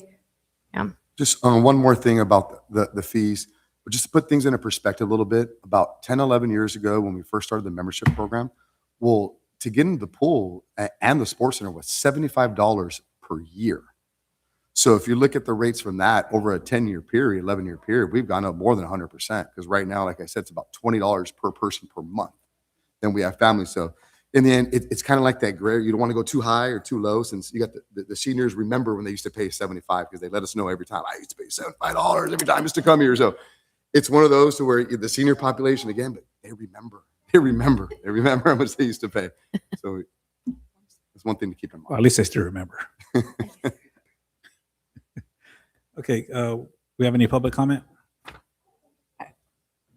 I think it's just important just to remind people with the public comment that for those people who are not able to attend or to make it on time to meetings or to make it into meeting at all, that the option is always there to send in their public comment, as two people did. And we did have a swim parent who could not make it to the meeting, but sent in their public comment, and we were able to read their public comment during the public comment period. So we provide multiple opportunities for people to be able to give their opinions or share their sentiments with you as a commission and with us as staff here. Thanks for the reminder. As mentioned earlier, my name is Nadia. I moved to the community about 3 years ago. Our lives, everybody's life is different. So to think that somebody else could come in on my behalf because I was in class with him is kind of weird to think about. I do think that I do think that it will be obviously very upsetting to close the pool. There's different programs that are available at the park. I just started taking him and see. I've been where you are. Thank you. So being part of the pool is not only important for our kids to learn how to swim, it's also a great opportunity for them to make connections. Not all kids are sporty. And it's important to have different programs for kids in different ranges. I think if you guys were to close the pool, although it does take a lot of money, there's money being divided in different ways, as I heard. The kids will, I don't know, try to find other ways to get to other pools. It's hard for some parents to travel to other parks. I don't think it's fair that we would have to go to like Bell Gardens or find anything else to have a pool, right? When we have it here, I know not that long ago the pool was closed because there was some renovation happening, and like you mentioned, the spa. I see it. I haven't been able to use it because it's closed. I've also met senior citizens while being there with my son who speak about being part of the pool and the community for a long time, and they do appreciate it. And like she mentioned, it was something that they really look forward to. If the kids don't have this place to go to, they're gonna have to find, like I said, other things to do, and we'll fill out the applications for other sports. Like, for example, if my son couldn't do swimming, then I would have to sign him up to maybe t-ball or soccer if available, which would minimize the amount of space available for that.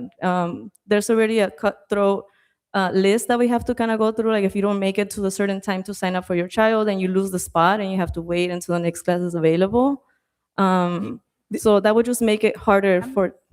I'm sorry, you have to stay to, it has to be what you're speaking about relatable to the fees. Yeah, so. That's- You're not talking about fees and costs. Oh, okay, I talking can about connect it to other that. things.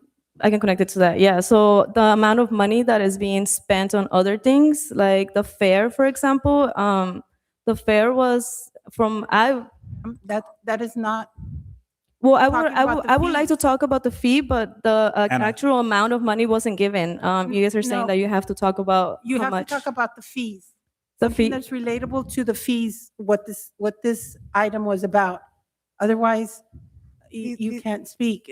That's not the way so it is. what you want me to say is that you already say you're not gonna raise the fees in order to keep the budget, to keep the pool going, because that's not No, what realistic. What we're speaking about is there's a fee schedule for all of the programs. Okay. There's a fee schedule for all of the programs that we have in the city. And so we look at every year to see where the fees lie in every single program. Tina, just take 1 minute. Go ahead.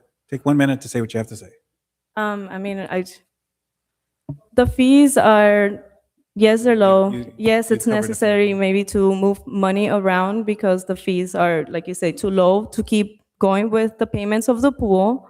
But there is other activities that have been used with the budget to keep those activities going. I don't think it's important to keep those going to close a pool for kids to be part of. And not only just the kids, the adults, the teens, the lifeguards, everybody that has to, be part of that has to get paid. That's where I can connect the fees to in regards to closing the pool. Yeah. Does that? But I think I saw the connection because you talked about how competitive it is to even get into the program, and I had to go through that.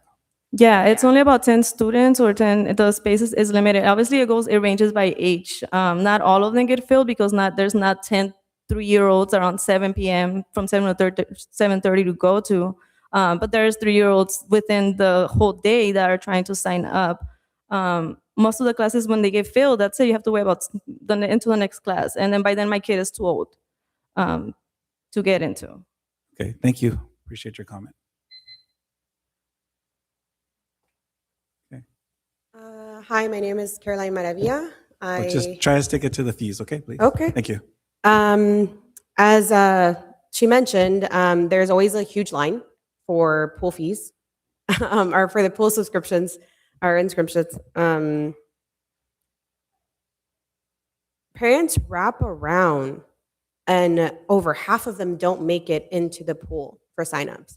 So it's a little mind-boggling to suggest from anyone on the council if we're facing a shutdown of a pool, that a fee will not be increased for either the citizens of the city or any outside citizen of the city to not face some sort of an increase.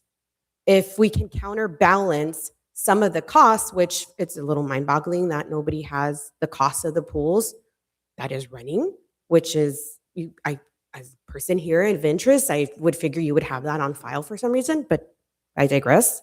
To suggest that the pool, which is a staple for the community, from what I remember, it was open as, or it held at least Olympic trials at some point, to now be shut down and face the possibility of being so comfortable with that saving costs that it may never actually open again. That is an actual possibility for our community. You're talking about the deterioration of a park, and not just a park, a city, because people from all over other cities come to this pool and use these facilities. And yes, although it is costly to run the spa, I see Councilman Al Rios in that spa every single week. Every single week he's in there. So everyone uses this thing. It's not mind-boggling to think that we would increase fees to keep it up running. We're not talking about something outlandish, but at least to counterbalance. I mean, the city is saying our taxes are going to get increased. Either way, we're facing as people who live here a huge increase in something. Where I'm not suggesting that we pay more. I'm suggesting that as the committee of the park, where there are so many people involved, and as the city council, which we'll deal with on Tuesday, educated people.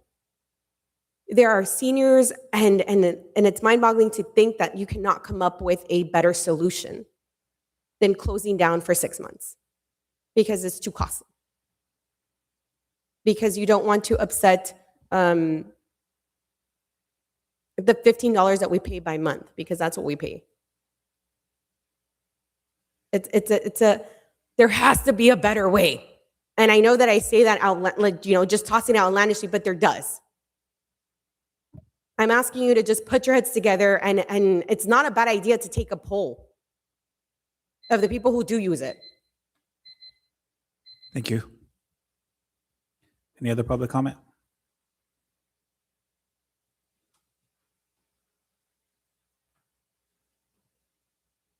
¿Ya está listo? Español. ¿Sí? Fine. ¿Está listo? Mi nombre es Trinidad Maravilla. Yo también tengo mis hijos en Southgate. Uno lo tengo Arrímese más el micrófono, por favor. Mi nombre es Trinidad Maravilla. Tengo mis hijos en deporte en Southgate. Tengo mi She niña. has her children. Tiene que darme tiempo para traducir, ¿ok? Ok. Okay. Okay. Tengo mis Tienes- niños en deporte. She has her kids in sports. Mi niña está en softball. Her daughter is in softball. Mi hijo está en natación. Her son is in swimming. Y los tengo al niño desde que empezó las clases, desde primero hasta ahorita está en el equipo. Her son has been since the first primer grado. No, en las clases de Oh, aprendizaje. the first. Okay, so her son has been in swimming since since he was young, and now he's on the swim team. No me gustaría que subieran ningún fee de lo que es el deporte. Mi otro hijo mayor usa el gimnasio. I wouldn't like the fees to be increased. Her oldest son uses the gym. Venimos y usamos Southgate lo que es el deporte porque la ciudad todavía se puede decir que está más sana que otras ciudades. Okay, she likes coming here to Southgate because she feels this is a safer community than others. And so she comes here to bring her children for sports. Y yo quisiera que mi hijo fuera a la universidad, mis 3 hijos, ¿verdad? Pero me han dicho que también para natación los niños pueden recibir una beca. Y Okay, eso- she wants her children to go to college. And she knows that they can get scholarships through swimming. So, me gustaría que dejen la piscina y que no suban los fees para las personas que somos de bajos recursos. Because she would like to not have the pool closed and to have the fees not raised for people of low income.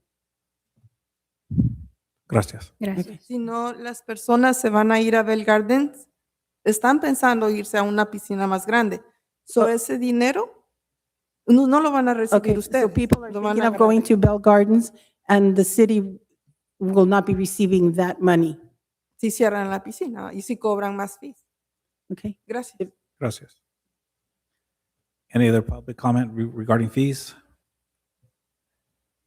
Any online comments regarding fees? No? No, okay. Can I get a motion to approve the proposed program fee schedule for May 11th, 2026 to May 11th, 2027? I make the motion? Oh, second. All in favor? Aye. Aye.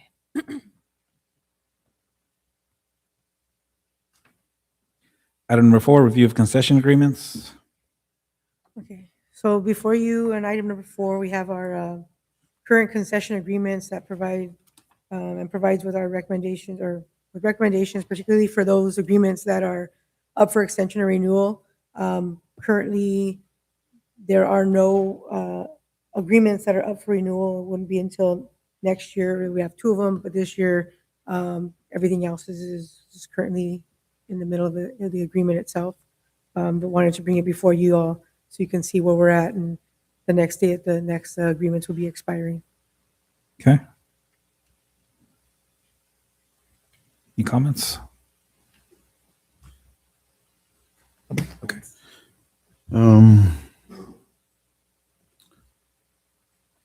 I know that, I don't know if somebody else previously requested some of those agreements with the, any of these organizations. Were those provided to the commission? Or can they be provided to the commission? These concession agreements? Yeah. Yeah, we can. And we can bring them up. I remember someone, I don't know who it was that requested them, but if not, I may be mistaken, but that'd be good to have those, just to kind of review them, and be able to take a look at those. I know that we don't have any coming up this year, but we have a couple coming up for next year, right? And these are the agreement, again, these are only for concessions. Right. Yeah. So that would be the snack bar sales and, It would be Farmers Market, the ones that are listed here, Farmers Market, HSA for the West Side and the Hollydale Center, the Mobility Cell Tower, JA Snack Bar, So5, their batting cage, and their soccer operations. yeah, okay. Yeah, that would be good. I mean, if we can provide those to us, so we can review them, thank you. Just so that I'm clear, he wants a copy of all the ones that are listed on this. He wants a copy of all on of this, our current concessions that are on the list. Okay. Thank you. Any public comment? No chamber public comment? Any online public comment?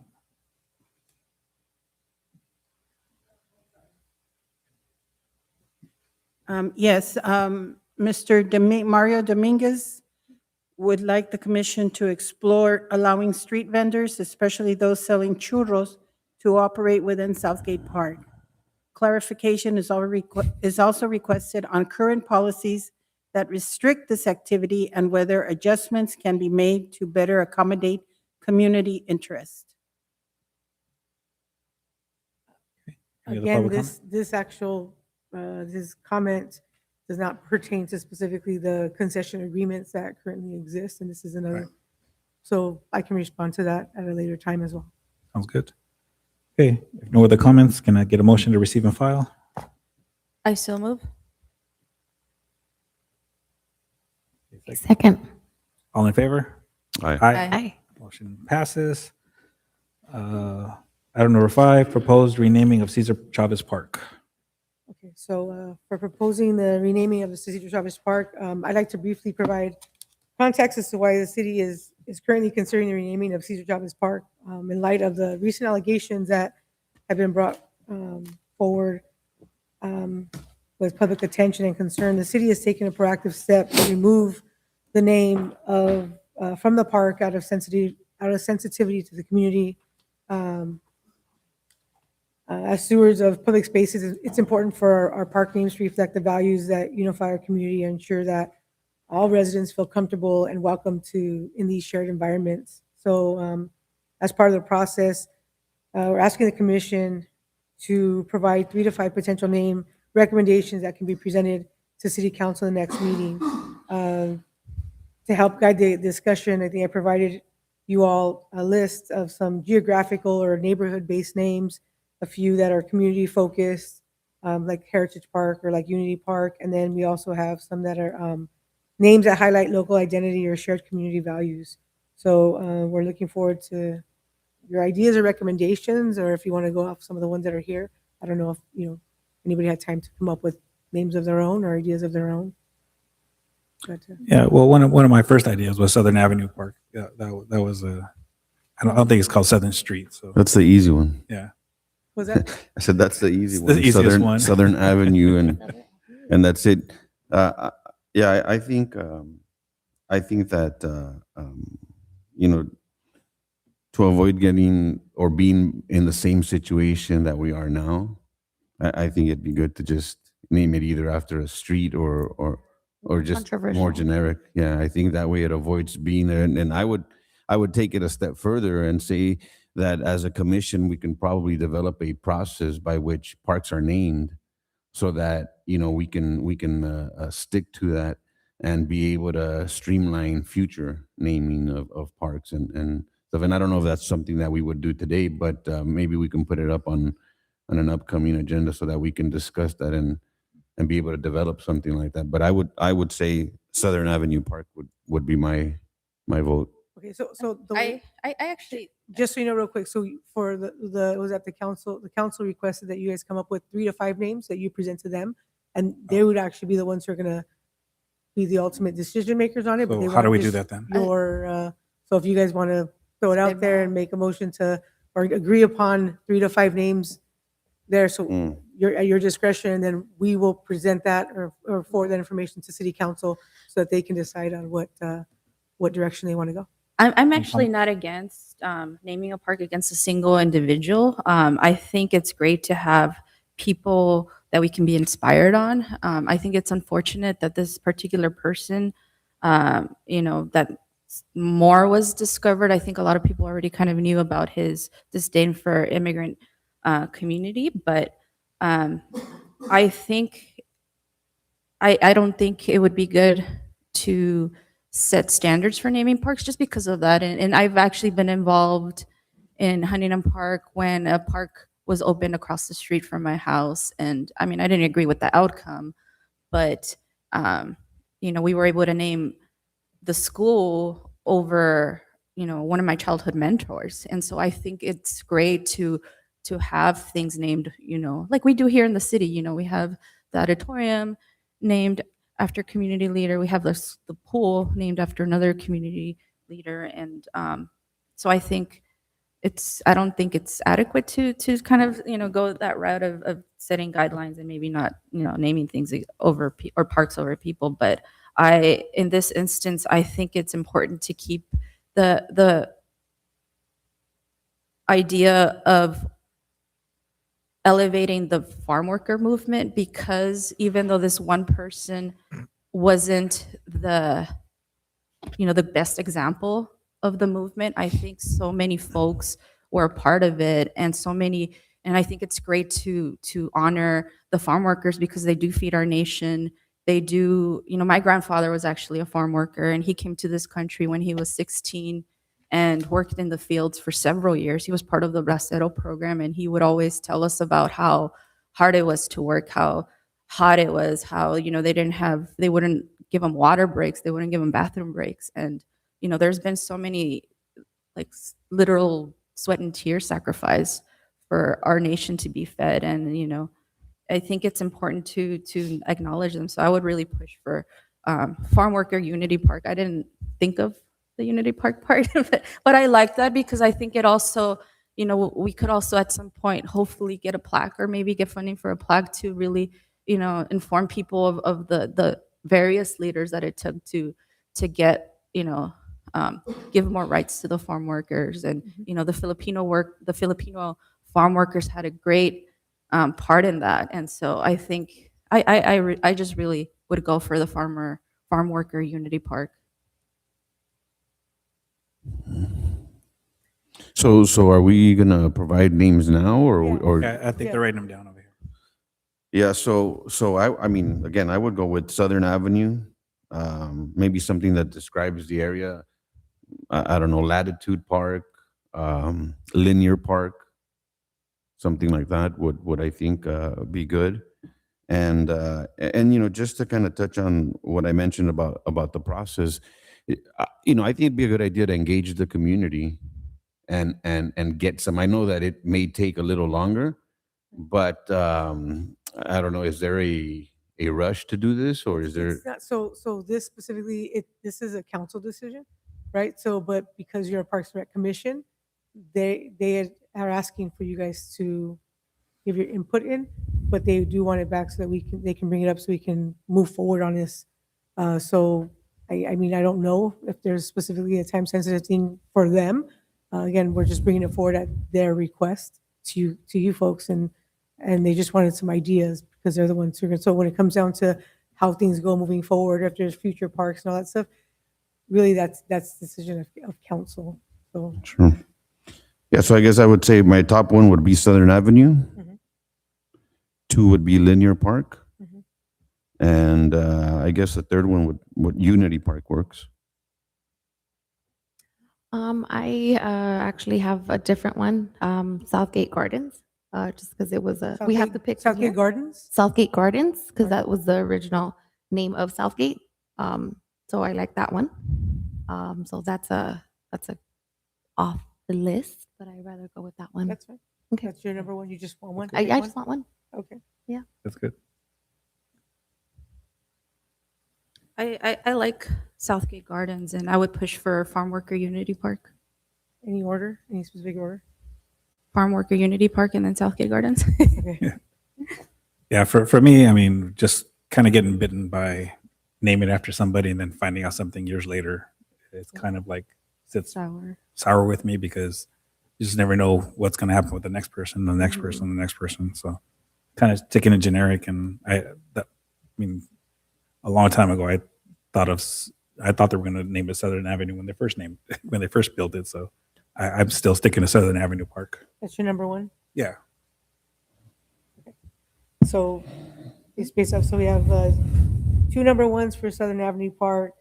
We have a number one for Farm Worker, well, let's see, how many? 1, 2, 3, 4, 5. So there are 5. So they said about 3 to 5. So we can go with all 5, and the 5 would have been Southern Avenue Park, Unity Park, Farm Worker Unity Park, Linear Park, and Southgate Gardens. I think Southgate Gardens should be second. Okay, well, I'll put them, I'm just saying, that's kind Oh, of. you were the- kind of saying. Those are the first, second, 5. third. Okay. Just recapping. Yeah, so I'm just recapping. Those are the 5. Okay. So we go Southern Avenue would probably be number 1 because it does have 2 number 1s by where the others don't.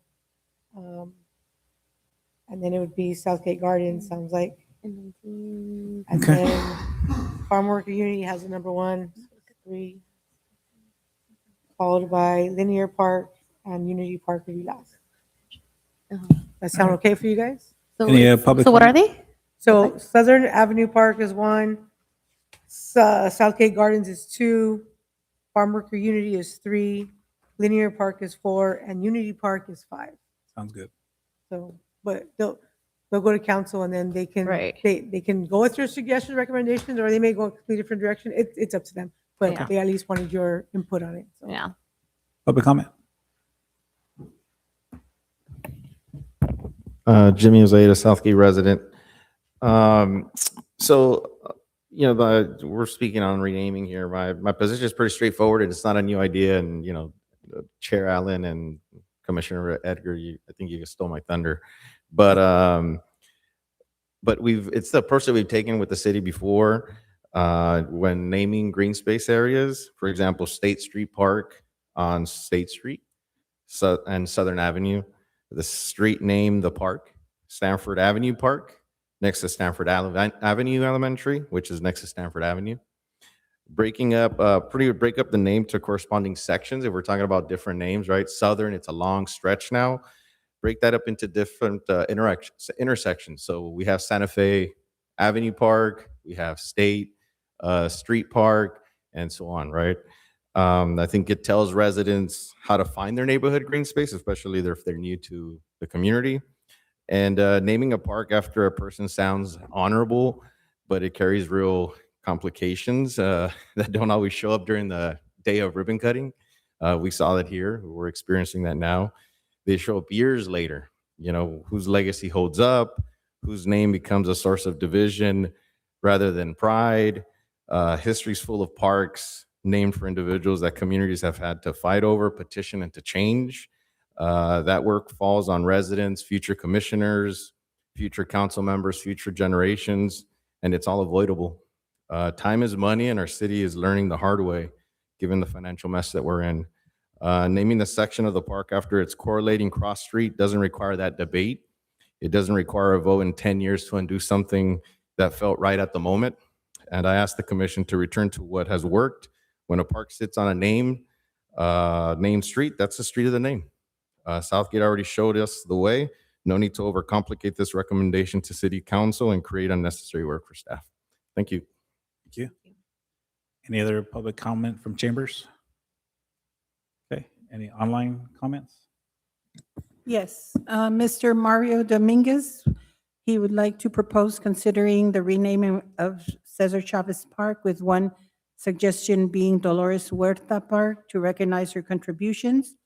Alternatively, the city may consider a community-driven naming process, allowing residents to submit and vote on potential names. Okay, thank you. Any other? Okay, can I get a motion to receive and file? Can you get a motion? I'll second. All in favor? Aye. Says on here. Oh, no, it's to suggest new names. Hmm? This is to suggest new names. Oh, we're reading over here. Mhm. It's different. No. So I'm just reading. Anna, don't they need a motion with the specific names, Yeah, the item reports. right? suggest Yeah, new so we actually need a motion that has Okay, the 5 names. I don't know, okay. change it. So I'll state it differently then. So can I get a motion to use the 5 names that were recommended, that were stated by Tina just a few minutes ago, to submit to council for review? Make the motion. I'll second. All in favor? Aye. Aye. Aye. Aye. Thank you. On to the director's report. Me again. Always you. Oh, no. I'll make it brief. So I miss Steve. first and foremost, I just want to inform the commission that next Tuesday, April 14th, I'm going to be presenting the fiscal year 2026-2027 budget reduction recommendations to City Council. As many of you are aware, with the UUT not being placed on the ballot, the city is facing potential layoffs and additional budget cuts. The Parks and Recreation Department was tasked with identifying approximately 2.3 million in reductions. The impact of these reductions will be significant and be felt through the whole community, including reductions in services, community service levels, longer staff response times, decreased maintenance, programs, events, and activities. And while this decision is difficult, we made every effort to prioritize reductions in a way that would be the least impactful to the services we provide to the community. So just want to let you know that. And then as far as the calendar goes, here you go. We had in March, we had the dance recitals, March 3rd through 5th, which were sold out and very cute as always. Also, we had our spring carnival in March as well that brought in approximately $21,000 in revenue, and that's revenue is going to be utilized to pay for half of the fireworks show for this upcoming fiscal year of 26-27. So half from this and half from the carnival itself for 4th of July will pay for the fireworks show. And then we also had our Easter Fest and Easter Splash Fest, which were both sold out. Staff did a great job of executing both events. I know with the Easter Splash Fest, they sold out, I think, at 300, and then they ended up taking, I think, like 325 or 345, something like that. So they went a little above and beyond. So again, just kudos to staff for doing a great job with everything from start to finish. And special shout out to our recreation manager, Nikki Salazar, who is doing her duties and is taking on the role of special events as well. Not solo, but with her team, but is the one who's spearheading it. And just did a great job of putting it all together, and everybody just really loved it. The Easter Fest event. And then we had our sports camp that took place during spring break. We had a little bit lower attendance this year than in years past, but the kids did have a good time learning a new sport each day and having their Gatorade and their snack provided to them. And then our teen center is very exciting. Our teen center has been doing great. They've been at steady numbers. They're still not huge numbers, but they're very steady, which is, again, when working with teams, it's a slow start. You can't expect teams to just flood in. But our staff that are working there, Heaven and the rest of her staff, her hourly staff that work with her, are doing a great job. And they took their first trip since, I think, COVID or pre-COVID to Knott's Berry Farm. And so they had about 15 kids that went on the trip. They had a great time. Everybody well behaved. So we're just excited for more trips to come. Not too many just due to the reductions, but at least a few more hopefully during the summertime, just to keep the kids engaged until they go back to school. And then we had the April 4th, we had the Eco Garden event, which was once again sold out. So the second one that we have. And it's just great to see that the community's utilizing Urban Orchard for the intent of it and to educate the community in gardening. And so it's just exciting to see that happening. And then we also had some new classes begin at our East Side parks. So we had the yoga mindset class that began, and myself, James, we were all there the first day to see how that was going to turn out. And we had 7 people show up for that class. And again, whenever you're starting new programs, you're not expecting, 35 people, or we're not expected to sell out, but it's a slow start. So for all the East Side parks, Circle Park, Holydale Park, we've had some success there. We have a few that were not as successful. A few events at Circle Park, the futsal went, and we had some futsal participants show up there. So we're hoping that as people are seeing what's going on, that will increase. Unfortunately, basketball and pickleball didn't have any attendance for those, but staff are constantly working and saying, okay, what do we do next? How can we make the adjustments? We're trying to be as What is it that flexible. you do there? What was that? What was it you're not getting attendance for? The basketball and the pickleball. So at Circle Park, those are so Circle has futsal, basketball, and pickleball. And so the futsal went off, and they had 5 participants. But again, 5 is better than none. So we're starting out slow, and as people get to see What's the event called? Is what I'm asking. It's futsal. What does that mean? Oh, it's soccer. It's soccer.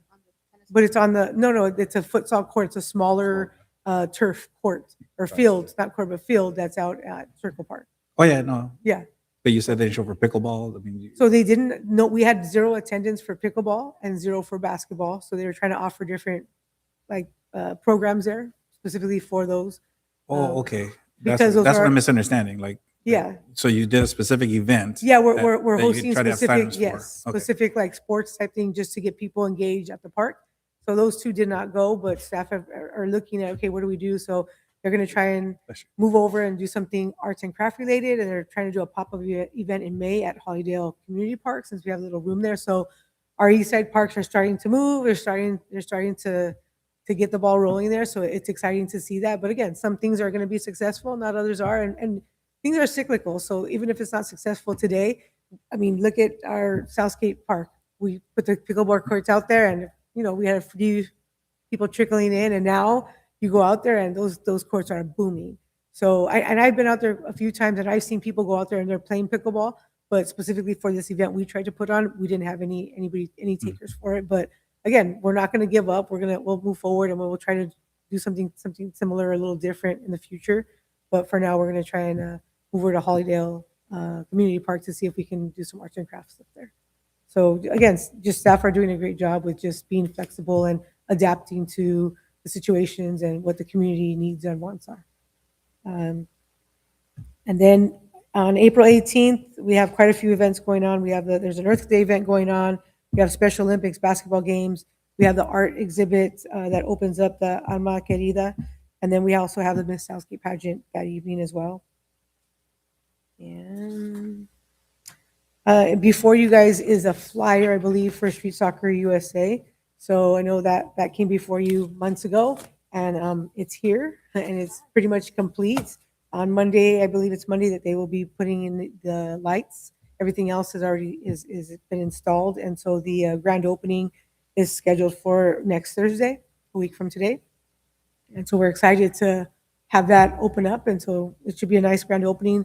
There is a QR code because it's something that they have through them. So we can't register for you. You actually have to register on your own because it's like a waiver that they're doing. So I guess they want to try and kill two birds with one stone. So everybody register for it if you're going to attend so that they already have your waiver and then you can participate in whatever activities take place. Space is limited? I'm sorry, was that? And is space limited? No, it's just they want to make sure that everybody waiver. has a waiver so that nobody gets injured and all that stuff. So more for safety, but that is going on there. And then a couple things. The auditorium roofing project is complete. It's been completed. So I know that Anna and the ladies are excited because they were able to move back into their office. They were actually displaced for a couple weeks while they were doing some of the roofing projects. We had some issues with them having to do stuff on in the interior as things were coming down a little bit. So ladies are excited. They're back in their office as of today. I think this afternoon they moved back in, and everything's been cleaned up for them. So that's exciting. And then for the other projects, as I mentioned earlier, I'd have James speak on the swim stadium, scoreboard, and the shade structure, and Glenn will briefly talk about the Tot Lot project. Good evening. Here to provide an update on the projects I'm currently helping work on. A quick question for Tina. The fireworks show, do we have a contract on that? Mhm. How long is that contract? Is it every year or? For this one, because of the whole UUT, this will be our last 4th of July, probably ever, just because the way the 4th of July carnivals work. There's probably a list of like 60 to 70 cities on a list who want their 4th of July fireworks show on 4th of July. And every year, everybody's trying to take somebody else's spot. But fortunately, the firework companies, usually once you have your contract, you're set and they just keep renewing with you as long as you keep renewing. But we'd have to renew those way in advance. And because we don't know what's going to happen with the UT, once we give up that spot, it's going to take us years, if ever, to get that spot back. And then once you lose that, you lose a carnival, because carnival companies don't want to come into cities that are not going to provide fireworks, because the fireworks bring the people in and that's what generates all the revenue. So the likelihood of us getting it back, it would have to be like on a July 1st or 2nd or a different day. But to have it again on 4th of July is almost nearly impossible. I'm not saying never, but nearly. Yeah. I mean, I don't advocate illegal fireworks, but with all illegal fireworks, yeah, you got your own show, but there's a show, just look in the sky. right. So yeah. I mean, it was cool when we were kids. I mean, that's the only fireworks that boomed in the sky, but now they all boom in the sky. So And this year, because of the 250th anniversary or birthday of America, so that's why we're able to utilize the funding from the two carnivals to pay for that. Otherwise, we wouldn't have had it this year either. okay. Yeah, I just want to know the contract. Is the deadline done? Like, that's it, the What do you deadline? mean? So there's no UUT, right? It didn't make the ballot. Mhm. And then if we wanted to renew, we have to renew really early on. We're renewing like at the end of summer for the following year. And we won't know potentially if it does go to the ballot in November, we wouldn't even know until then. By that time, somebody else is going to swoop in and take our spot, because I can't sign a contract telling we're going to pay X amount of dollars when we don't know if We we're don't going have to X have amount of that. So that's why we're going to lose it. Sorry, James. Bad. All right, update, swim stadium electronic scoreboard project. I'm pleased to announce that the contract has been awarded. We're currently in the procurement stage. So all items are supposed to be delivered end of May, early June, with installation happening in mid-June, with completion before June 30th. That'll be the new Jumbotron in the swim stadium, 100% paid for by CDBG funding.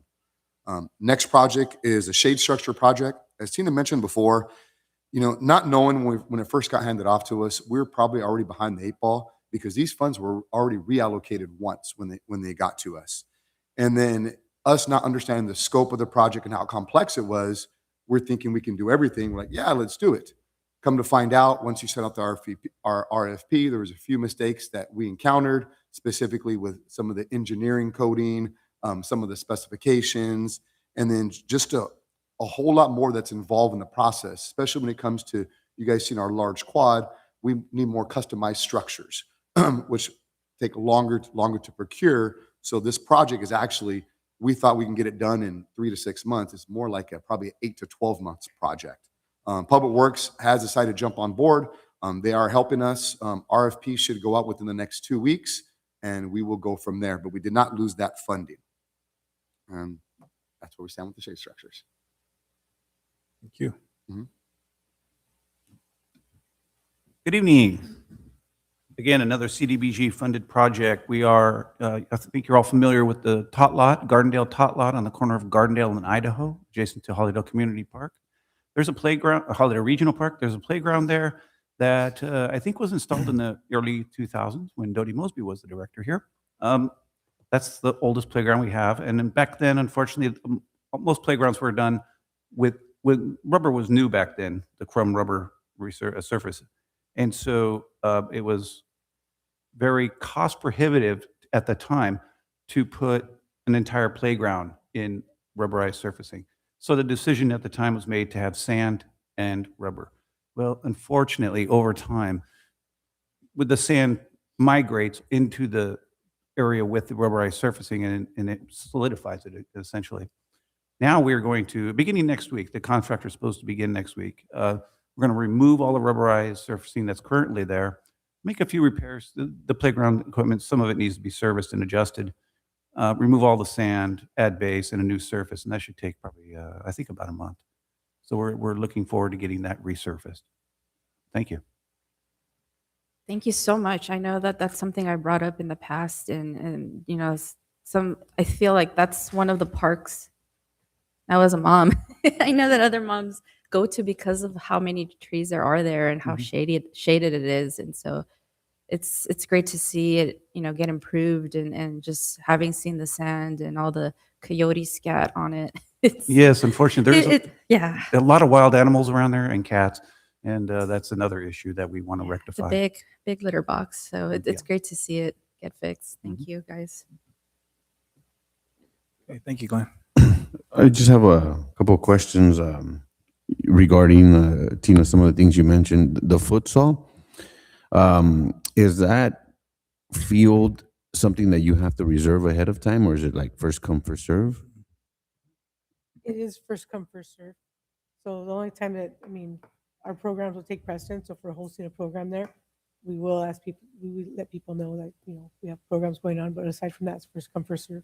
And in terms of using that field, for example, because resident that I know, he mentioned that they played there, and I think he's been here before, but they show up to play, but someone was like giving soccer classes on the field, and so and it wasn't city related. So in a situation like that, is that something that they have to pull a permit for, or is it?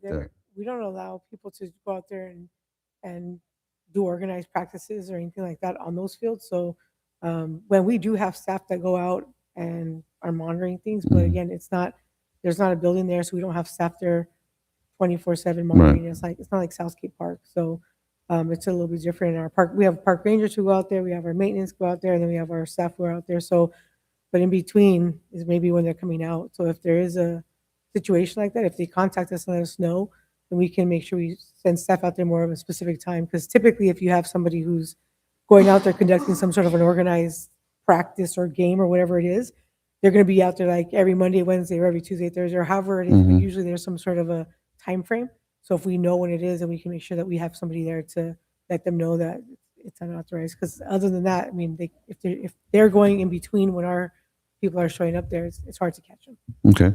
And then also regarding the carnival, I know that it was mentioned at the previous city council meeting that the carnival was profitable, and part of that is going to go towards the firework show, right? When you say it's profitable, is that including PD time and other time, or is that strictly just? So it's really the only people at the carnival is myself and PD. So 21, it was a little over 21,000 that we profited, or that was, you know, so take that, and this was actually very, very high attendance for the carnival. Typically, the usual typical range that we make from the carnival is between 15 and 18,000. This one brought in 21, a little over 21. So when you take away what we have to pay for PD, we're probably back down to the, I don't know, 15, 16,000. So like I said, the profit from this one plus profit for the next one, and that's it. And I'm on my regular hours, and if I go over, I don't get overtime, so there's no cost there. So it's just So sign you up for all the carnivals. then. sign That's what me. you're I'm saying. there at all the carnivals. Yeah. Yeah. So, okay. And just to kind of understand more of the cost structure for these carnivals and the special events, I know that there was an email that came in. That would also be something that I'd like to see, just to kind of understand how that comes into play. And yeah, the cost. There- We don't, they provide everything. So the carnival we- provider comes in, sets up. They do it all. They set up everything. They provide all the security, and they have numerous security there. They provide, they hire all the vendors that show up there. They take care of everything. There's literally, we don't pay anything. We pay nothing to them, and they do it all. They have trash comes in, everything. They take care of everything. I feel So like there's we've no talked risk to about the this city, huh? before. There's no. No risk to the city. I mean, Yeah, if so that's the case. That's the benefit of it, is there's no Yeah. risk. Yeah, you talked about this before and mentioned how I think they even pay for security, right? Everything. They Yeah. do everything. So everything that goes on, it's bands, everything that comes through, all the permits have to get through the health department for all the trucks and for everything. We do nothing. And we can Hmm. anticipate maybe doing the same thing we did this year with both carnivals to, so that we can have 4th of July next year. Depending on again, when it comes back to the PD is going to be more short-staffed because remember they have reductions to their personnel. So at that point, It I might don't not know be how we because would, of and them too. we definitely have to have PD there. So Yeah. if they're short now and they're barely able to provide for us now, in fact, even on Sunday, the carnival, we had to shut it down early because PD had to be off by 9. So Sunday, the carnival closed down early. It wasn't because there was a problem. It was because there was not going to be enough PD presence and we didn't want another problem. So we had to close it down early. So if now we're asking them to do another carnival, I don't know where they would find their manpower without all the overtime that they don't have the funding for. And it wasn't announced that this was for the fireworks, right? Like, I don't think I remember No. saying. No. I wonder No. if maybe doing that. I mean, if we can even do it next year, announce that it's for fireworks. A fundraiser for the fireworks, basically. Right? So, all right. The PD, does it go up and down depending on the need? Because, What do you mean? Then, Like if The they're called staff- in. yeah, for like, support for- like oh, yeah. Thursday something happens. Oh, and then yeah, they no, had more on definitely. Friday, and so then this. No, definitely. And then who approves that? You have to approve that, or No, they I- just show up? And We then we have now you to, gotta we pay have to 'em? check in with the chief and let him know like, hey, this is where, and then but if they have to call him in and if they're calling him in for safety issues, then, I mean, it's going to get paid, but at the end of the day, like, where's the money? How are you going to pay for them? So just to understand a little bit more, so all of these events are organized, for example, and there's really no PD component factored into the cost, like for the carnival, and so that's as a needed basis, sort of. Is that how it's? Typically, what we'll ask for, like, we have our park ranger, will be there, and then we usually, typically, they'll ask for a couple PD, one at each entrance, basically, one on each side, the north and south entrance of the carnival. Mhm. And then when they start seeing more riffraff or more where they feel like this is becoming a little bit more unsafe, then they have to call in additional units or additional things to come in and be present. So that's kind of how it goes. And so, and then if something happens, so the night that something happened, everybody came from everywhere and Yeah. swarmed it, you know what I mean? But now when they have to come there, you're pulling them off of the other areas that they potentially be working on. And Right. if you have to pull them from there and something else happens somewhere else, where you have like another homicide or something else that takes place, now you're bringing in more people. Well, there's going to be overtime that's going to come with that. Yeah. And I just have another comment regarding the CDBG. I'm glad that these projects are finally happening. I know that there was a bit of a delay and some issues, like you mentioned. And I think that, before Steve left, we spoke last time and he showed up to the advisory committee. And because he showed up, was the reason that we were able to get some of those funds. So I think that, you know, in any upcoming ones, if Tina and maybe Glenn and James can show up and advocate for Parks and Rec. I mean, this time around, I know that that scoreboard for the pool, I know that a lot of parents had been asking for that, especially during competition, because it's crucial to that, right? So I'm glad that that's coming soon. And just, you know, just to keep that in mind, because I know that it had been about a year, right, since it was reallocated. And there's obviously a learning curve, but just to keep that in mind, and maybe if you guys can show up and advocate for Parks and Rec, I think that'd be great to be able to secure more money. When is the next The Tweety Advisory, advisory? yeah, the Tweety Advisory, I believe just met actually. It's the Citizens Advisory Committee that you guys. Oh, should be I'm sorry, going yeah, the to. Citizens Advisory Committee. CAC. Yeah, yeah. And so- I feel, well, when I was part of the CAC, I would regularly see Steve there whenever, because I think that was the difference this time, that, like you guys said, it wasn't the first allocation, so Yeah. you guys weren't ready. We were already a little over a year behind. And Yeah. then we took over, like I said, it just, No. And those projects, I mean, it is a lot of money just managing. It takes a lot of money just managing the application process for it. So I can imagine. the whole process. So Yeah. But now moving forward, if we show up there and they were able to allocate additional funding to us now, because we're working with Public Works and they've now taken over, Yeah. this is what they do. Like, this is their forte. Yeah, So it'll they're be able easier. to get things Yeah. and move it along. And I don't perceive that we will be having the same issues that we had this year, because now we have people who support. understand the whole process and can help us get things going. That's good. But So- I wanted to thank you, because I think it's great that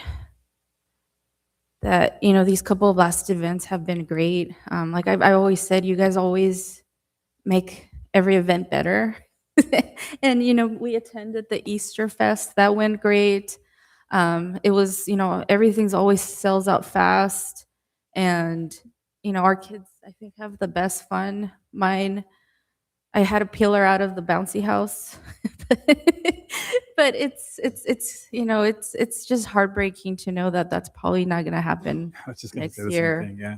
You know, because lot of it's it. you know, it's you know, she's making these memories now, and she remembered from last year. You know, I don't think that's normal, but she knew where she was going, and she was, you know, she kept looking for the Easter bunny, and Mhm.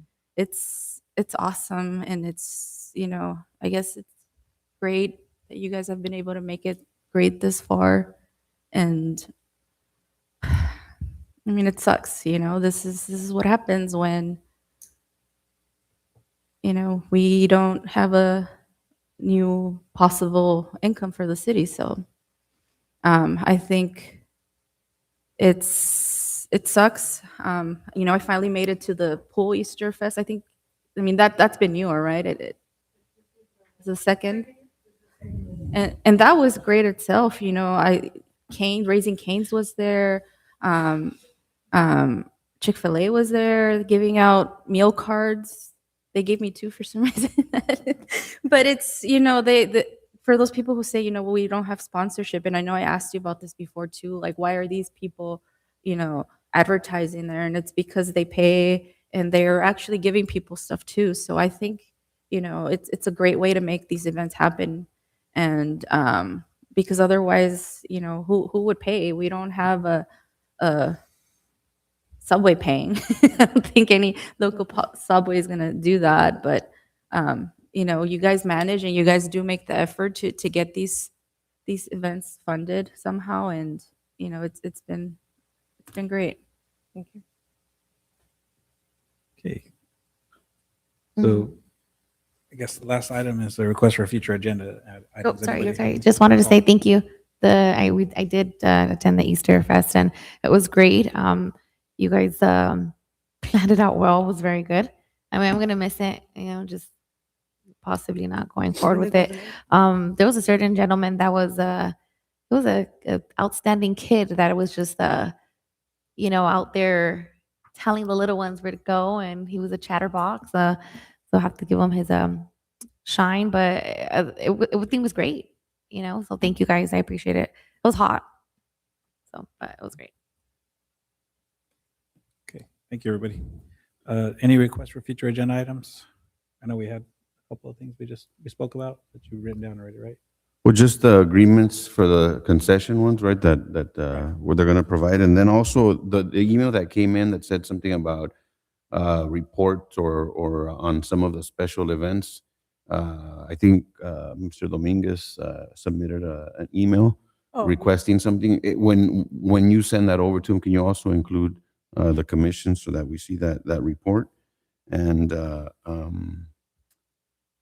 those events that he put on there will not be, those are out too. So I'll Yeah. give you all the information for them, but we won't be. Right, okay, Majority that of would be good. Events we kept are just the low, or the ones that are mostly self-sufficient, to be honest with you.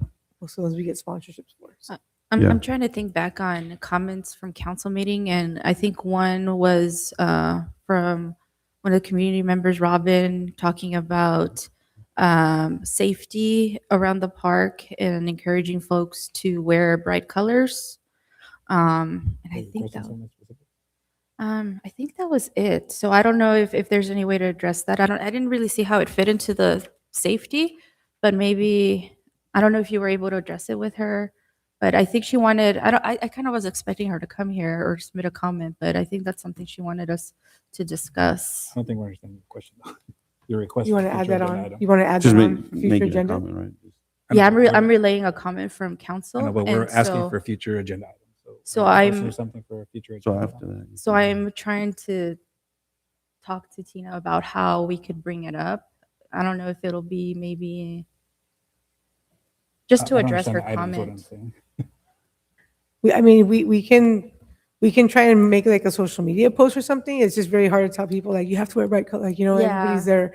So it's hard to, we can't really set a rule or expectation. Or for maybe people, we but could talk next week maybe about just- what safety measures we have been taking, because I know that they put those speed bump thingies Mm-hmm. around the perimeter, even though we're trying to discourage people to use. And there's the- some other parking safety measures they're going to be implementing soon as well.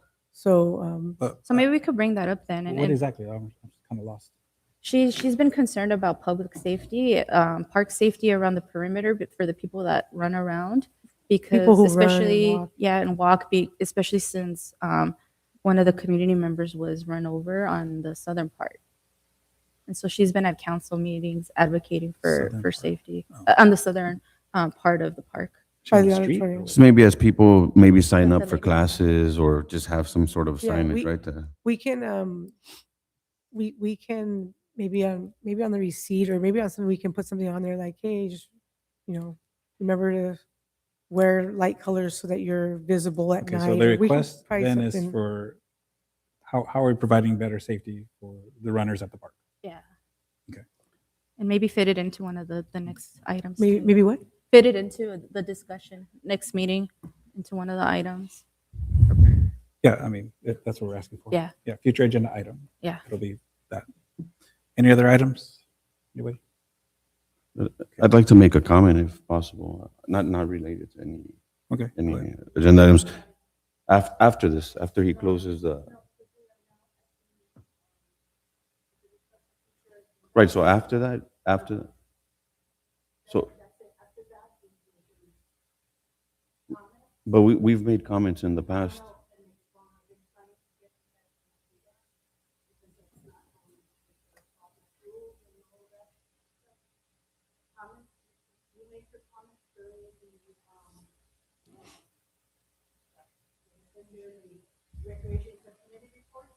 Well, we skipped that actually. No, we He did. didn't, the chair didn't mention that portion.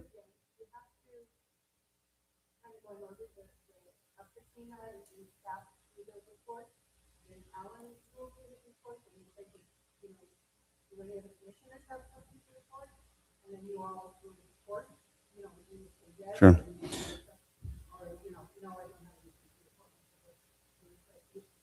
But we skipped that this time around, so I mean, because we went out of order. Alan never announced that part of it. It just kind of took place naturally as everybody started to give their Yeah, reports, but he I mean, never honestly, actually- I'm with, Yeah. yeah, He actually never. because I was the same thing at the end to make a last comment. Because the comments don't really go with subcommittee reports, so that's why I didn't put them there. But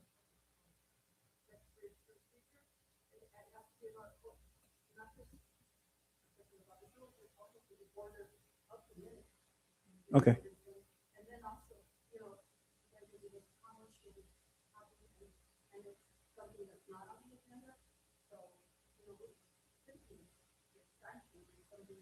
Okay.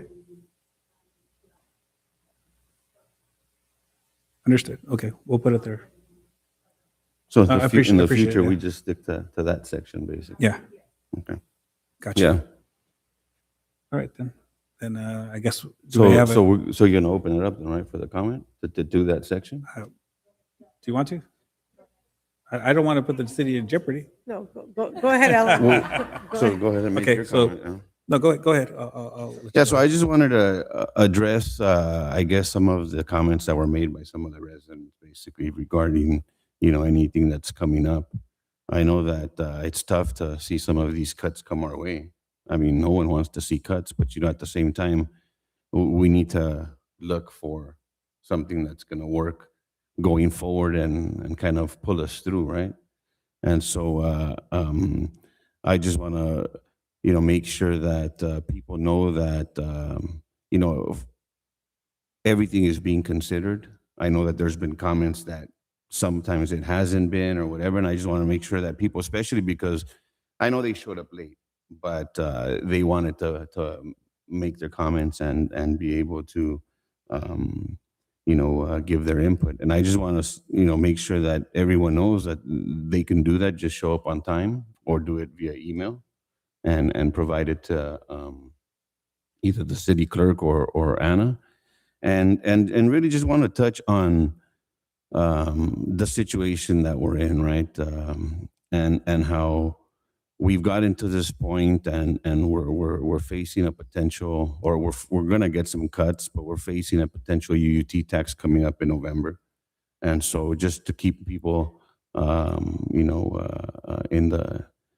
in the loop, I guess, regarding that, and just to make sure that people ask the questions, people make sure that their questions are answered, and that we ask the right questions and make sure that we inform ourselves on everything that's coming through whatever channels, be it in person, talking to your neighbors, talking to your comadre, or social media or whatever, and make sure that all of these comments are vetted and you do your research and you don't believe everything, and you go and again inform yourself and make sure that you make your voice heard, because some of the programs that are not going to be funded here in Parks and Rec and other departments are because other things are being funded. And so this is the opportunity that the community has to voice their opinions and say what they have to say, and make sure that whatever there is, whatever their program or topic is, gets prioritized. And the only way to do that is to attend these commissions,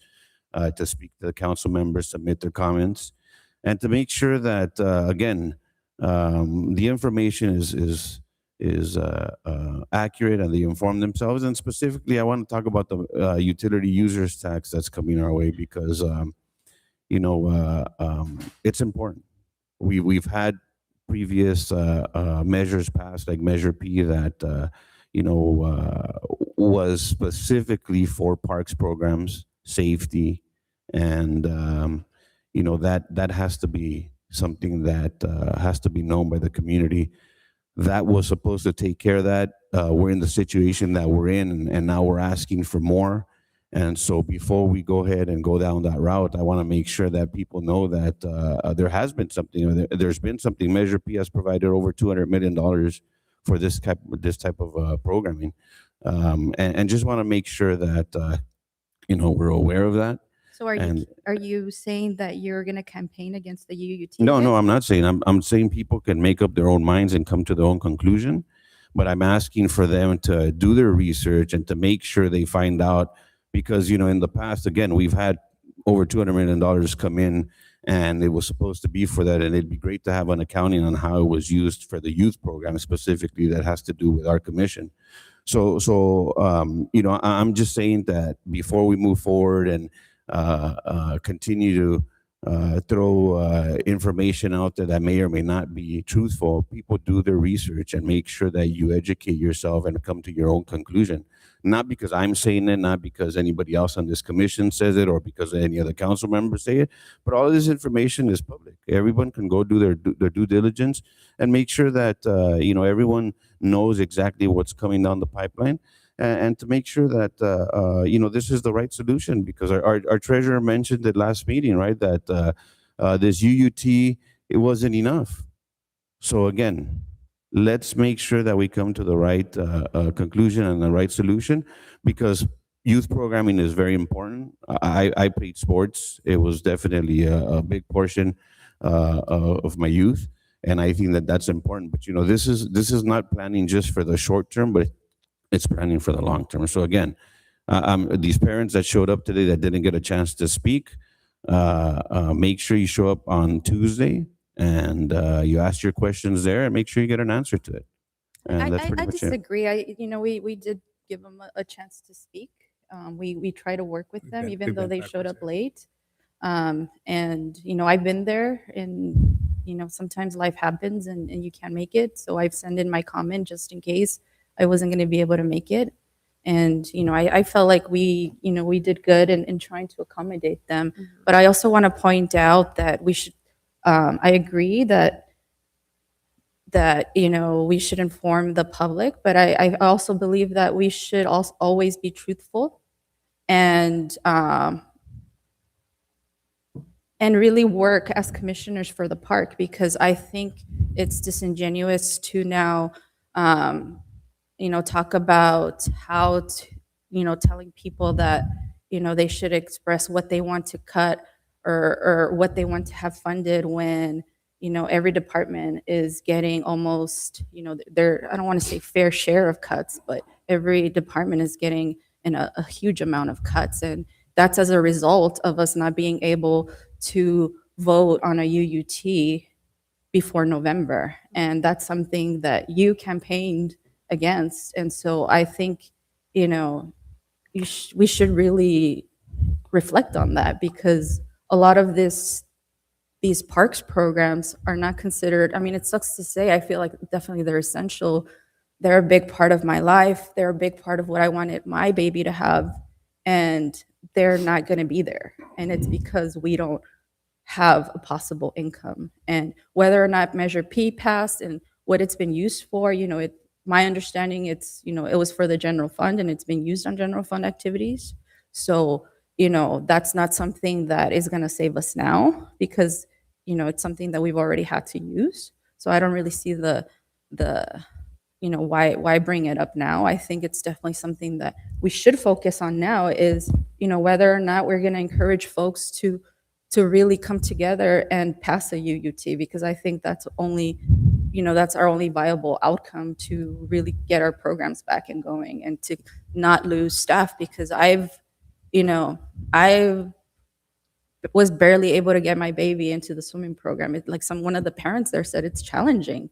People line up at 6 a.m. to try to sign up for these classes, and a lot of people don't make it. I got lucky because people dropped out and I took their spot. But now this awesome swim instructor is leaving because the swimming pool might close, or it's definitely probably going to be closed. And we've said it at council meetings, we're going to be losing the best of our staff because they are the best, and other cities are going to grab them, and that's what happened to him. And so this is the reality of the actions, the consequences of the actions that were taken to not have a UUT sooner than later. So we're park commissioners and we're city commissioners, and we do have that responsibility to support the park and the activities that go on in the park. And we have parents that came in. We're losing 6 months of a year.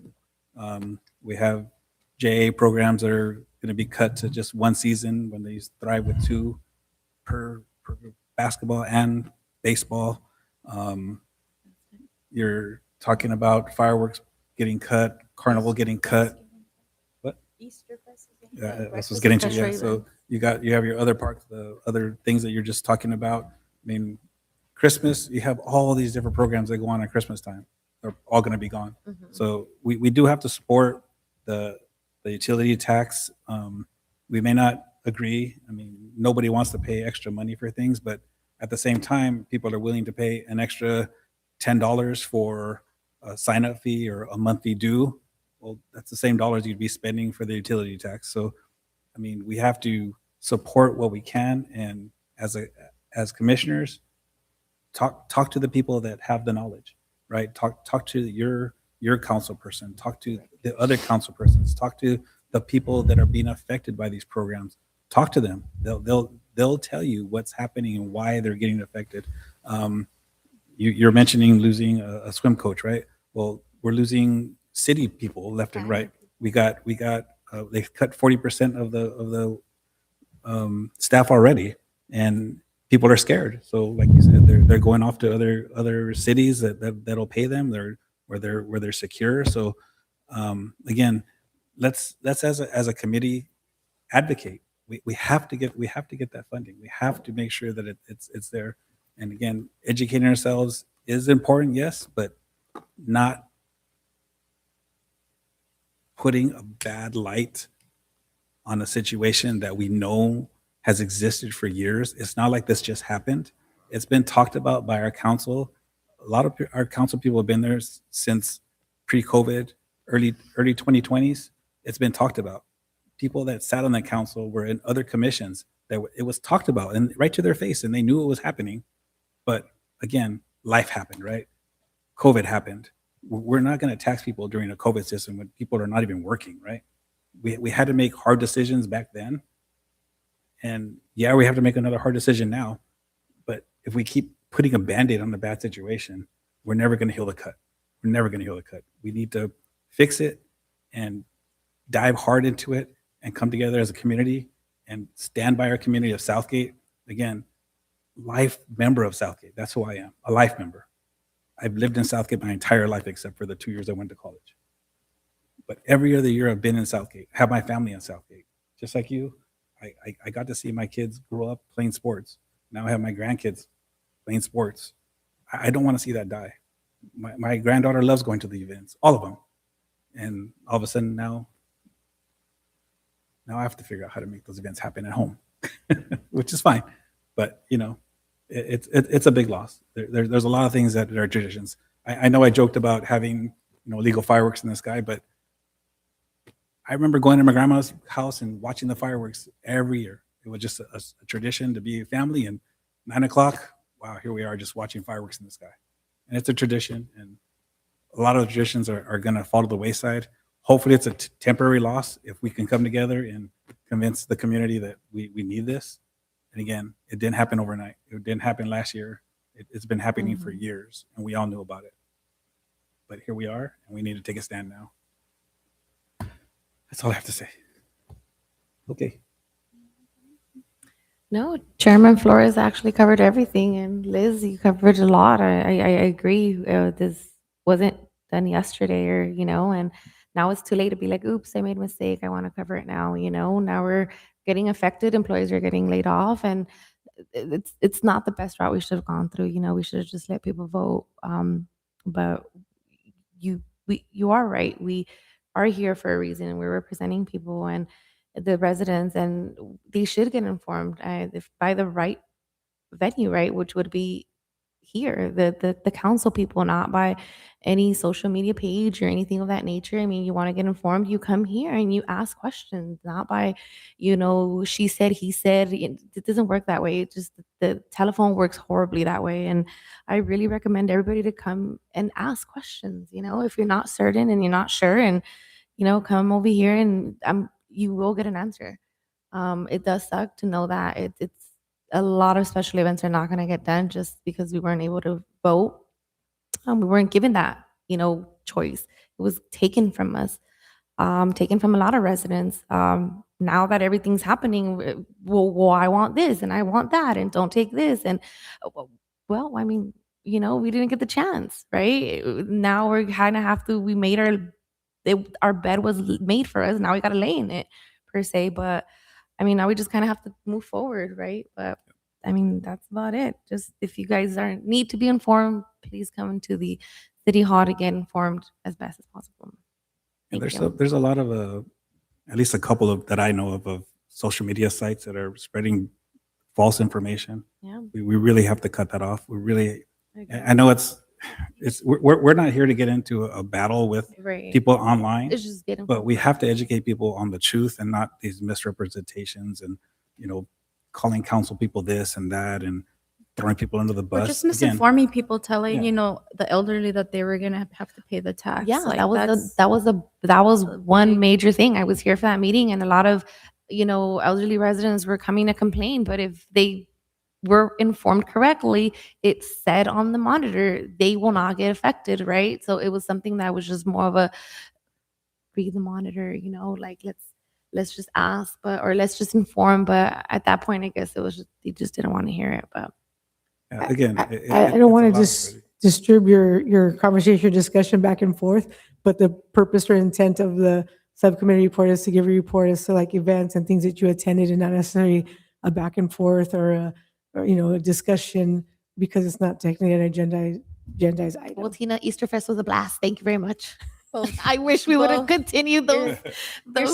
Your staff are awesome. Yeah, your Always staff is are. great. They always On a put the positive effort. note, I just want to make an announcement that we have one of our staff who's actually tonight getting an award from CPRS, which is the California Parks and Recreation Society District 10, for a scholarship, and she's majoring in recreation. And so I wanted to give Christine Avila just a shout out for her Congrats. her Congratulations. willingness to continue going to school to major in recreation. That's awesome. But really, All right. they did great, and they're a reflection of your guys' leadership. So thank you. Yeah. Can I get Thank a you motion to very much. adjourn? Motion to adjourn. I second. All in favor? Aye. Aye. Motion passes. Thank you very much, everybody.